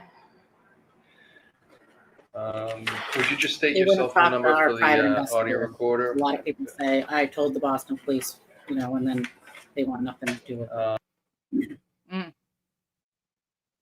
Is there anything else about the incident today that we haven't already discussed? Any questions we forgot to ask you, or information you think we should know? I'm so scared that I'm forgetting something, but Well, I think that was that may happen, but we're gonna give you business cards, and you can call Okay. us if you think of something. yeah. No, I think that was it. Just saw the car crash, saw him fall, went over to it. I had my hand on his shoulder. Cops came. I started running, pop, pop, pop. And I stayed in my car until I was brought here. And I interviewed a bunch of people there. Okay. I think that's it. But like I said, I've never been involved with anything like this, so I very well might be. I don't think I'm forgetting anything. It's pretty vivid in my mind. Yeah. It's pretty vivid. I feel sorry for her. Oh, I mean, When you made contact with him, you said he had a lot of blood on him. Did you get any blood on you? No, God, no. Because I walked out, I was like, ugh, I'm not gonna touch it, buddy. Okay. But then I saw because he was trying to roll and whatever. that's Jen, why you that said officer she- kicked him. That's why Yeah, that officer you- kicked him, because he didn't want to touch him. He was covered in blood. Wow. So that's just how afraid they were. Wow. And you said that Shelly even took like a stick or something to try It was looking for to, a step. like open up his jacket and maybe figure out where he's bleeding from, which was Yep. quite literally everywhere at this point. Yeah. Poor girl. Or way he was Yeah, rolling, that that's- shoulder looked clean. Yeah. And it was what I didn't have my full on him. I was like, and then that's when I was run. What was his position when you heard run? Was he On just the ground. rolling, trying to get up, or Mm, was he on the he was on the ground. He was probably on his side trying to like roll himself up. But like I said, his eyes, there was vacant, So I think he was probably, because he did the same fall twice, and it was just like down, Mhm. and I like wobbled over a little bit more up the hill, down, and I think when I left him, he was probably either on his back or probably on his side, but rolling? down on the ground, yeah, just trying to like get himself up. But he looked like he was walking. He had no idea where he was walking or what he was Okay. doing. All right. When he was on the ground, was he facing towards where the police officers were coming from?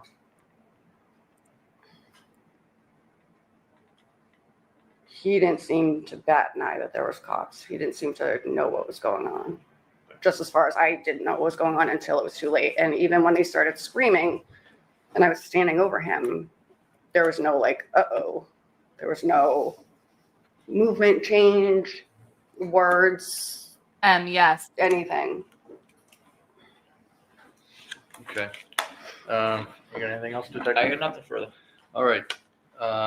Thank you very much for speaking with us. I Mhm. am going to terminate the interview now at 1 p.m. Now get out. And let's just bring this to everybody's attention. But how many minutes was that? About Hers was 20. 22. Hers was 22. About 20 23 minutes. Mhm. Yeah, so the officer who kicked him and did the pit maneuver, he was 21 minutes. And he was interviewed by John Fanning and Rich Lewis. I think Shelley's was 23. So Oh, okay. So she was a little bit more than one of the yeah. officers. So who shot so Lewis. his interview was shorter than hers. And she spent a fraction of the time around Juston. Yeah. That this guy did. Yeah. And then one of the other officers was 18 minutes. And then the one who with her body worn camera that she covered, she was 22 minutes. Oh, and the other officer 22 minutes. So that's what you do when you talk to these people. So there's John Fanning, got Antonio Ramire, Jill Molitariano. Yep. Dickie says their questions sounded targeted and transparent, talk about leading a distraught witness. Oh, absolutely.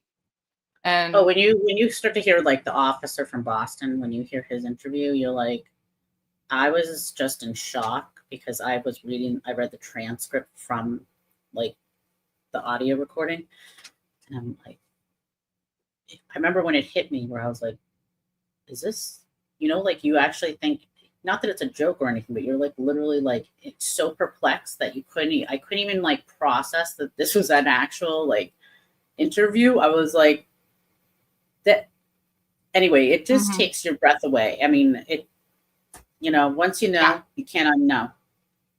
yeah, like it's almost like being what they call red pilled or something, all of a sudden the wool is pulled from over your eyes.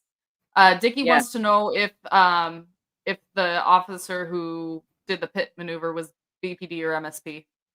So it was Boston police, and Okay.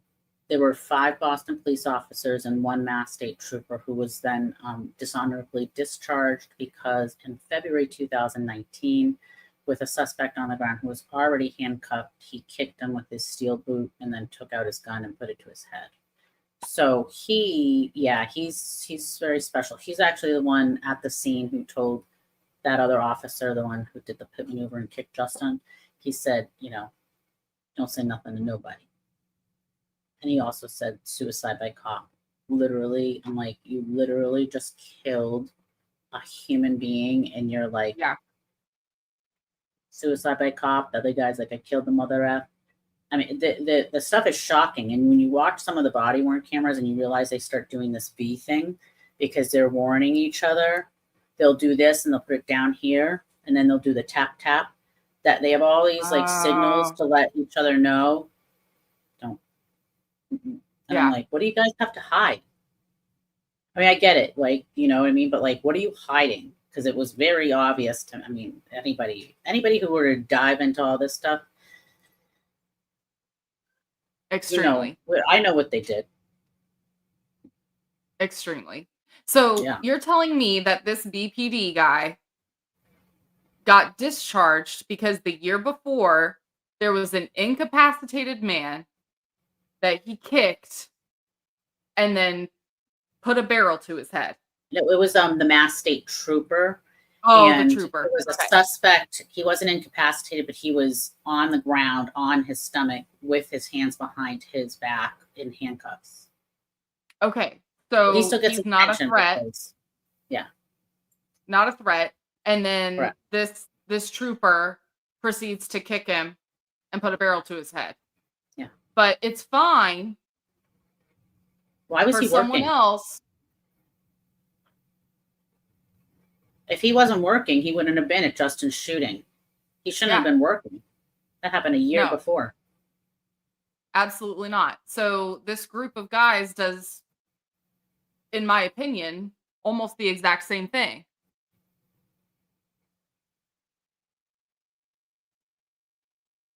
You know, Yeah. Juston was on the ground. He had nothing in his hands. He could have been taken into custody and given medical attention. Yeah. The signaling. So the signaling I was talking about is um, the Boston police, they have body worn cameras. Okay. So a majority of the officers that responded and shot in Brookline, they were supposed to have their body worn cameras recording. Okay. Mm-hmm. They like to say that there was, and I've actually heard people on other YouTube shows will say, oh, they already reviewed all the body worn camera footage. And it's like, are you talking about after? Because that's the only body worn camera footage there is. There's only one, and it goes dark before and during the shooting. So you actually don't know. And then the actual two cameras are right at the Chase ATM. I'm sure Garino took care of that, along with the AT&T So those footage. went missing too. The Yeah, ATM. Well, they said at first they said they didn't have it. Then they told my lawyers that it was facing the wrong direction. And I said, well, I want to fact check it. So let me see. Nope. Then they were gone. So that's what happens. She just look at me. I'm like, stuff just goes. So not only do they investigate themselves, they're the keeper of the evidence. You only get what they want you to have, and they will just make you fight tooth and nail. And it's all on our tax dollars. That sound familiar to anybody else here? Yeah, what they're doing to Anybody Karen who Reed might have is been, yeah, taking the Yeah, tax dollars because it's endless. the exact same thing done by the exact same people. Wait, what's this, Dickie wants Brandy? to know, Yeah. what the AT&T footage is that you referred to. So I didn't realize that Garino was involved with the digital collection of evidence for Justin's, because it wasn't until I started hearing his name on the YouTube shows, and I'm like, I better check this dude out. I better do a little quick search in my computer. And then what do you know? Came up and I'm like, oh, There he all right. is. Okay. And then I was looking at it and I'm like, we never got the footage from AT&T. And of course, did a public records request recently, and they don't have it. I'm like, but you have a piece of paper that says you do. But no, they don't have it. It's not under custody control or whatever it is that they tell you. So was this taken by that guy who Shelley was referring to, who was in the parking lot? Well, so he has different footage. I fought for that for many years. We finally got something, but it's all trees. I'm like, that dude is so not doing trees. I have videos of him not doing trees. I'm like, okay, that's the sort of stuff that you get with them. So, So you think they maybe pulled some other bullshit out of his phone and sent you that instead, maybe? I think they did something. I don't know what they did, but I know that guy was he wasn't doing the trees. No. Like I'm talking about just the cloud, like trees and clouds. I'm like, no, I see him clearly on the guardrail videoing with his phone. Yeah. And my question is what did he video, if he did, of anything that happened prior or during the incident? Because during the winter time, it's very sparse there. So you can actually get a good look, because I went to where he parked his car and I looked down to see what his viewpoint would have been. And I would like to see if he, I mean, it would be great if someone had videos. Do you think I mean, Facebook I've always, maybe has it in their archives? If he said it was on Facebook. well, I checked his Facebook. Mhm. I Oh, checked it a I'm long sure time. he pulled it down. I'm sure it's not on his profile anymore, but Yeah, and there was another person actually who witnessed and did some very short videos, and then you wonder, were they a little longer? But we just got the short versions. with the parts they want you She to was see. very hard to get. I must have spent thousands of dollars for the private investigator to go try to talk to her multiple times. And it's, you know, people don't want to talk. They like to say we told the police what we know, and they have everything. And it's like, well, Man. we don't really, because So before we wrap it up, Jen, I yeah. starred some questions Okay, in the let's rock through the chat. questions and then call it a Sunday night. Yes, we took Jen from her family day today, guys. So please make sure you show Jen plenty of love. I was like, I just told my husband, I looked at him, I'm like, this is a really busy, big week. Again, for people, like, we're having Justin's 5th year vigil where he took his last breaths right there in that small mulch area at 1 Boylston Street in Brookline. That's Route 9 between CVS and Star Market. We will, it's nice. We usually have coffee and donuts. We have a table set up. I have all brand new pins that I made for Justin, so we'll be handing those out. We also have little candles, you know, like battery operated candles that we have everyone hold. And we will be releasing some doves, and we have a short speaking lineup after I, you know, tell his story for the It's gonna be 5 millionth beautiful. time. It's gonna be absolutely beautiful. I will, I'll be there in spirit. If there's anything that I can share for you, obviously, please, please, please let me know, and I'll And I'm help you sure get some it out people will there. be live streaming. I think Dana, I think he said he's coming. So hopefully, Resistance to Silence can do some streaming. Also, there's Danielle. And I think, yeah. Live Awesome. streaming. Okay. Yes, All they right. did kick Juston when he was down. Yeah, Dios yeah, mama. yeah. I mean, I remember when I read that, I honestly think that Justin was maybe, I don't know. I mean, this is just me guessing because, I mean, Shelley's description was that he was eyes like she's like he couldn't do smack doodly do. But what I think possibly could have happened is that when that officer kicked him, he might have just got a little like, whoa. And then it looks like he was dragging himself in the mulch. I don't know. The mulch looks like he was dragging to try to move away from them because I think he knew that they were going to kill him. My word. All right. So questions. Yeah, He asked, did the security guard know Justin before? Now, that's a good Justin question. did frequent that hospital. So yeah, good question. It's a good question because I've always felt, because my brother was the type of person that like felt like he was part of law enforcement, loved talking to law enforcement. I find it very odd that if he's down there 2 to 3 times a week, that he wouldn't have talked to these security guards. The particular one that he talked to on the sidewalk, it seemed like very close, but of course they said he didn't know. But I'm like, I mean, you don't know, right? Nobody knows. So the security guard that knew from 60 feet away that it was a toy, he knew Justin for a very long time, 10 plus years, and he was at the corner. And yeah.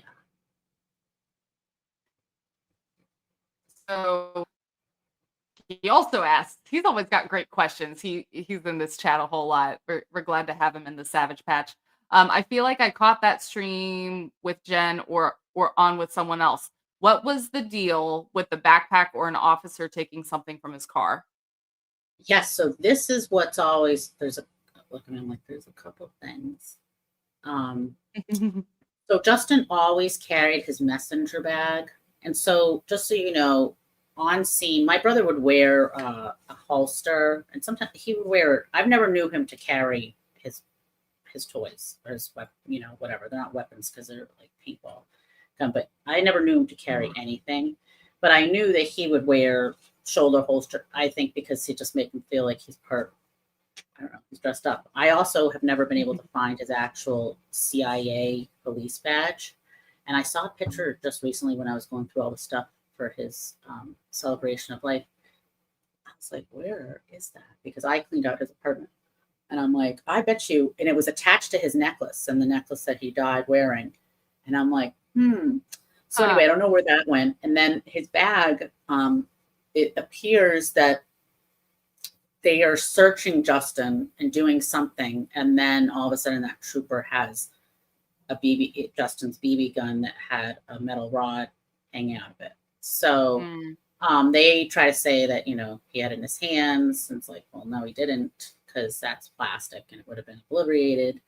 But Justin's best friend told me that he always kept that in the bottom of his bag. I think it's weird that he would have a holster with this metal rod poking into the back of his seat in his car. And of course, I tried to look at the car seat picture to see if there was a poked hole. I don't know. It seems very odd to me. But again, I wouldn't fully trust any of the video footage that I watch either, because I don't know what they did. Like, they could have done something. Right. They could have Sally ported it. They're Right. not the most transparent crew. And if we're, touched it, we're finding a whole lot of questions coming from anything that we're touched. That I found out about is that with body worn cameras, and I actually paid like $1,200 to have the officer who blocked her camera before and during the shooting. I paid someone to analyze the footage. And what I end up coming back with, by the way, if you don't actually have the main master doc, like the actual master, you were just getting a copy of a copy.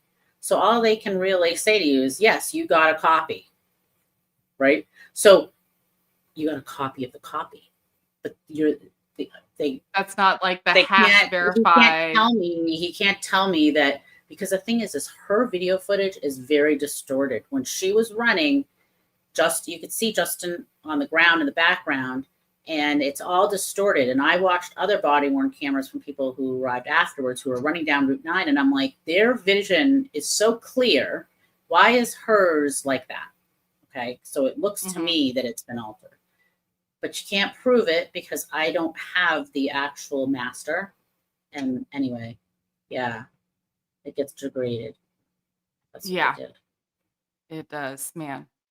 Okay, I think we might have already answered this. You said you did meet Shelly, but you weren't able to really go into detail the way that you wanted at the time. So hopefully we'll get Glenn and Shelly together again. Yeah, and she's gone something so traumatic that has changed and altered her life in a significant negative way. And that day that they egregiously murdered Justin, they affected not only my family and the people who knew and loved Justin, they affected her and her family. Like certainly. That's something you'll never forget. Yeah, and I mean, she also was afraid for her life. I mean, when we listened to that interview, guys, I don't know about you, but to me, she sounded more like she was afraid of the police that were surrounding her. Like, she could have lost her life that day. She felt like she could have lost her life that day too. And then she also knew that he was a zero threat and that they just blasted him. Yeah. And it's Um, interesting because they shot 31 bullets. So it's when you hear different people and how they say it, because she thinks she hears 4 or 5, right? it was like all at once. Well, there's one person, when you slow it down, there's one shot, and I can take a guess who did that one. And then others started shooting. But again, we have 2 people who said, I shot because I heard gunshots. And by the way, that's not what we pay so much money for police to have specialized training, have tactical, good decisions. You know, you're supposed to be there to help de-escalate, come up with a plan if they in fact felt that there was, you know, that they could be in danger for their life. Shelley, of course, was not, because she's like, I was cradling his face.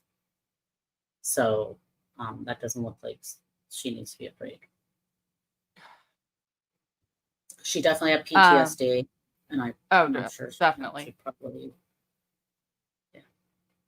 Definitely. Well, if Shelly ever wants to reach out, I would love to give her a platform. If she, if she would rather keep to herself, we will respect her privacy. But if she ever wants to talk, she's got a place here. Dickie asked, if could that MSP boot guy have been the first shot fired? I mean, could have. So so that officer is interesting in the sense that he was actually going to put down drop sticks or something, those things like you put on the road so that it stops a car. He was actually the last officer to arrive, and he was initially going to tackle Juston. But he said the officer to his left, which was the same officer who did the pit maneuver and kicked Juston and shot 10 bullets there, he said that guy said there was a gun. And then, I mean, I'm talking this stuff happened in like seconds. They like literally blasted him. When Shelly ran, it was like literally 3 to 4 seconds approximately that they blasted him. So they didn't even give him a chance to respond. So what they like to say is that he didn't comply. I'm like, so you're trying to have someone comply who's like literally in shock from a massive car accident and is covered in blood? Like, do you guys think that we're like stupid? Unbelievable. I mean, I know I've said that before, Arrogance. but The arrogance, yeah. the arrogance of that. To tell me that they were afraid, I call complete utter bullshit. Yeah. And It's guys, called on our next dive into the files, I'm going to show y'all this object that he was carrying. I mean, it was so obviously a toy that it's not even funny. So a trained law enforcement official would absolutely know that this was not a threat to them. And that officer too, he does tons of detail shifts working at Brigham. And so he is obviously, he responded the day before to a mentally ill woman there, right? I mean, this person knew, and with Juston saying, I'm with law enforcement, how about just like have a conversation? Just, if you're worried that has a gun, why don't you just say, hey, do you have a license for that? Or whatever. Don't just come up behind him and close the space and have your firearm out. I mean, because that only escalates the situation. And if you are truly afraid, then why are you going right up to him? The other officer stayed at his car. He took the stance. He took cover. This one didn't. And I know why he didn't. And he knows why he didn't. It's because he knew it wasn't real. Right. M asked, you said at this point he already lost half the blood in his body. So yes, by the time Juston gets out of the car, he had already lost an estimated 2,000 cc's of blood, which is approximately half of the blood in your body. I think so. The body's like 5,000, and so so 2,000 is. I mean, it would have deemed anybody incapacitated. You could not expect anything. I mean, listen, they'll technically say, well, the officers didn't see the blood in the car, but it's like, well, if you see all that blood in the car, you know that it had to come through the clothes, right? So the clothes are covered in blood. And they were never asked. None of them, not one of them in their interviews were ever asked about Juston's condition at all. They did Really? not care to know, well, he was shot. Did you see any of his injuries? Was he like nothing? No. But that's something you would ask That's what you want to when you're know. being evaluated as to whether it was a justified shooting. Yeah. And Nikki asks, while he was driving away, Juston was, yes. Okay. I mean, I don't know if he was shot in the stomach. He was for sure shot in the femoral artery. I'm pretty sure that because when he was hopping, when he hopped to his car in Boston, his leg is visibly bloody. And actually, that officer that shot the people in half, they were on the ground for a little bit together. Can't get too much detail because the cameras up above, multiple, were inoperable. So they had a little tussling, and I thought to myself, well, they surely didn't take his clothes and test him, because I bet you there's blood on his clothes. Oh, definitely. There's got to be. There's got to be. Well, yeah, Jen, I do so much appreciate your time. Yes, he absolutely was not a threat. I mean, thank you guys all so much for listening to this, because the word absolutely needs to get out so that this doesn't happen to more people, more individuals who, by the way, when they got called in, Juston needed their help.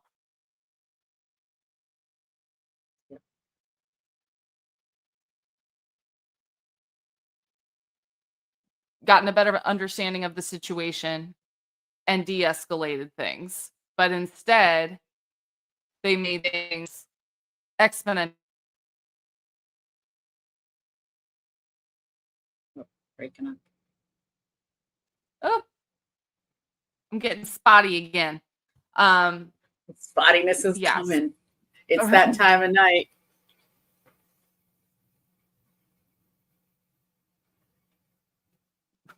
Which is like right when I need to be able to do this. Like I need to be able to do it now, and that's when it gets the worst. But yeah, we need to make sure this doesn't happen to any other families. And I so much started at a hospital. I mean, yeah. Out of all the places, the hospital surrounded by 3 mental health facilities, two of which are residential. They walk around the neighborhood. It's absolutely shocking when you find out that no one has been retrained, no one has been held accountable, no one has had nothing. It's like it never happened. And it's so egregious that, I'm not going to be letting that go. Well, and they were trying to make it happen with these other cases too. So I'm glad we get to bring this back. Yeah. Well, thank you so much for having me. And thank you to your wonderful audience. And thank you for those who signed the petition. That's very helpful. And let's see if we got any donos on your webpage. Well, let's see if anybody donated to your family tonight. Give, send, go. Checking now. Yes, during this stream, Jen, you have received $200. No. Thank you guys. Thank you. Just in the last hour, $200. Wow. Toward your fees. So thank you all so very much. We appreciate each and every bit of your generosity. And if you guys can't contribute, then please share Juston's story as much as you can, and help get the word out there, because this needs more awareness. 100%. Let's get to 20,000 signatures. Yes. Share that petition, because let's blast that office and that will help. Absolutely. Oh, Thank you, Noodles Thank you, Mama, Noodles. for sharing. And don't you know what Noodles Minnesota? Mama, I'm not going to forget your name because I love noodles. I like it. I like it. So yeah, thank you so much, everybody in the Savage Patch. If you would like to contribute to the channel to help keep the channel channeling and help me maybe upgrade my internet, then there are means and methods scrolling below where you can do that as well. Please make sure that you subscribe to the channel, because the next time that we come back next week, we may have Jen, we might not. Sunday's her family day. So, but next, oh, wait, you're going to be on vacation. Yeah, you're Hey, not I'm coming. going to try. We've got to try to see each other in Florida. Take a little day trip. Come to the Keys. I don't know how many hours that is. Yeah, let me know when you're on your way down. We'll get up and try. We'll try. Hold on. Where exactly how far are you from Miami? Like 12 hours.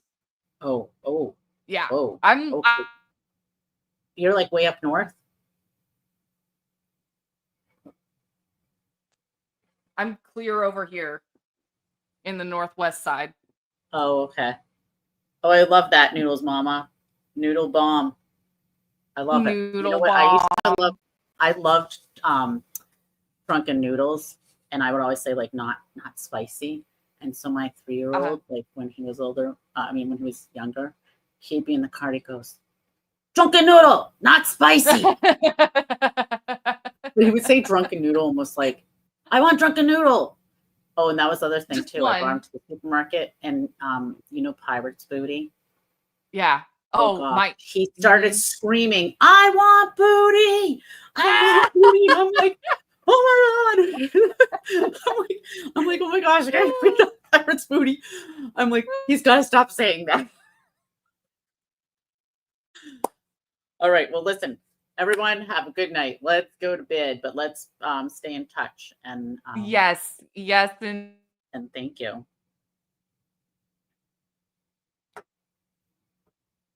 I hope you have a great service on Friday as well. Thank you. All righty. Well, good night, Jen. Everybody. I'm gonna thank contributors here to the channel too. So I'll wrap it up. Thank you so much. You have a wonderful night. Bye. Guys, we need to have her back more often. So everybody, next week, we're gonna try for a part 2 of the Just en Route files, because we're gonna go through everything. We're gonna go through court filings. We're gonna go through photos, and I have some video of the police chase that we're gonna go through as well. So if you would like to come back next Sunday, we'll be going through a little bit of that while Jen is taking her well-deserved vacation. We don't have fancy memberships yet or any super stickers or anything like that. So if you would like to help the channel and contribute to the channel, you can look at the scrolling banner at the bottom. There are means and methods by which to do that. And if you would like to, send any ideas, information, criticisms about my crappy internet, then the Brit Happens channel at gmail.com email is available for you. I'm going to put this up now, even though you guys can't see me anymore. And yeah, just make sure that you come back next week for some more Just en Route material.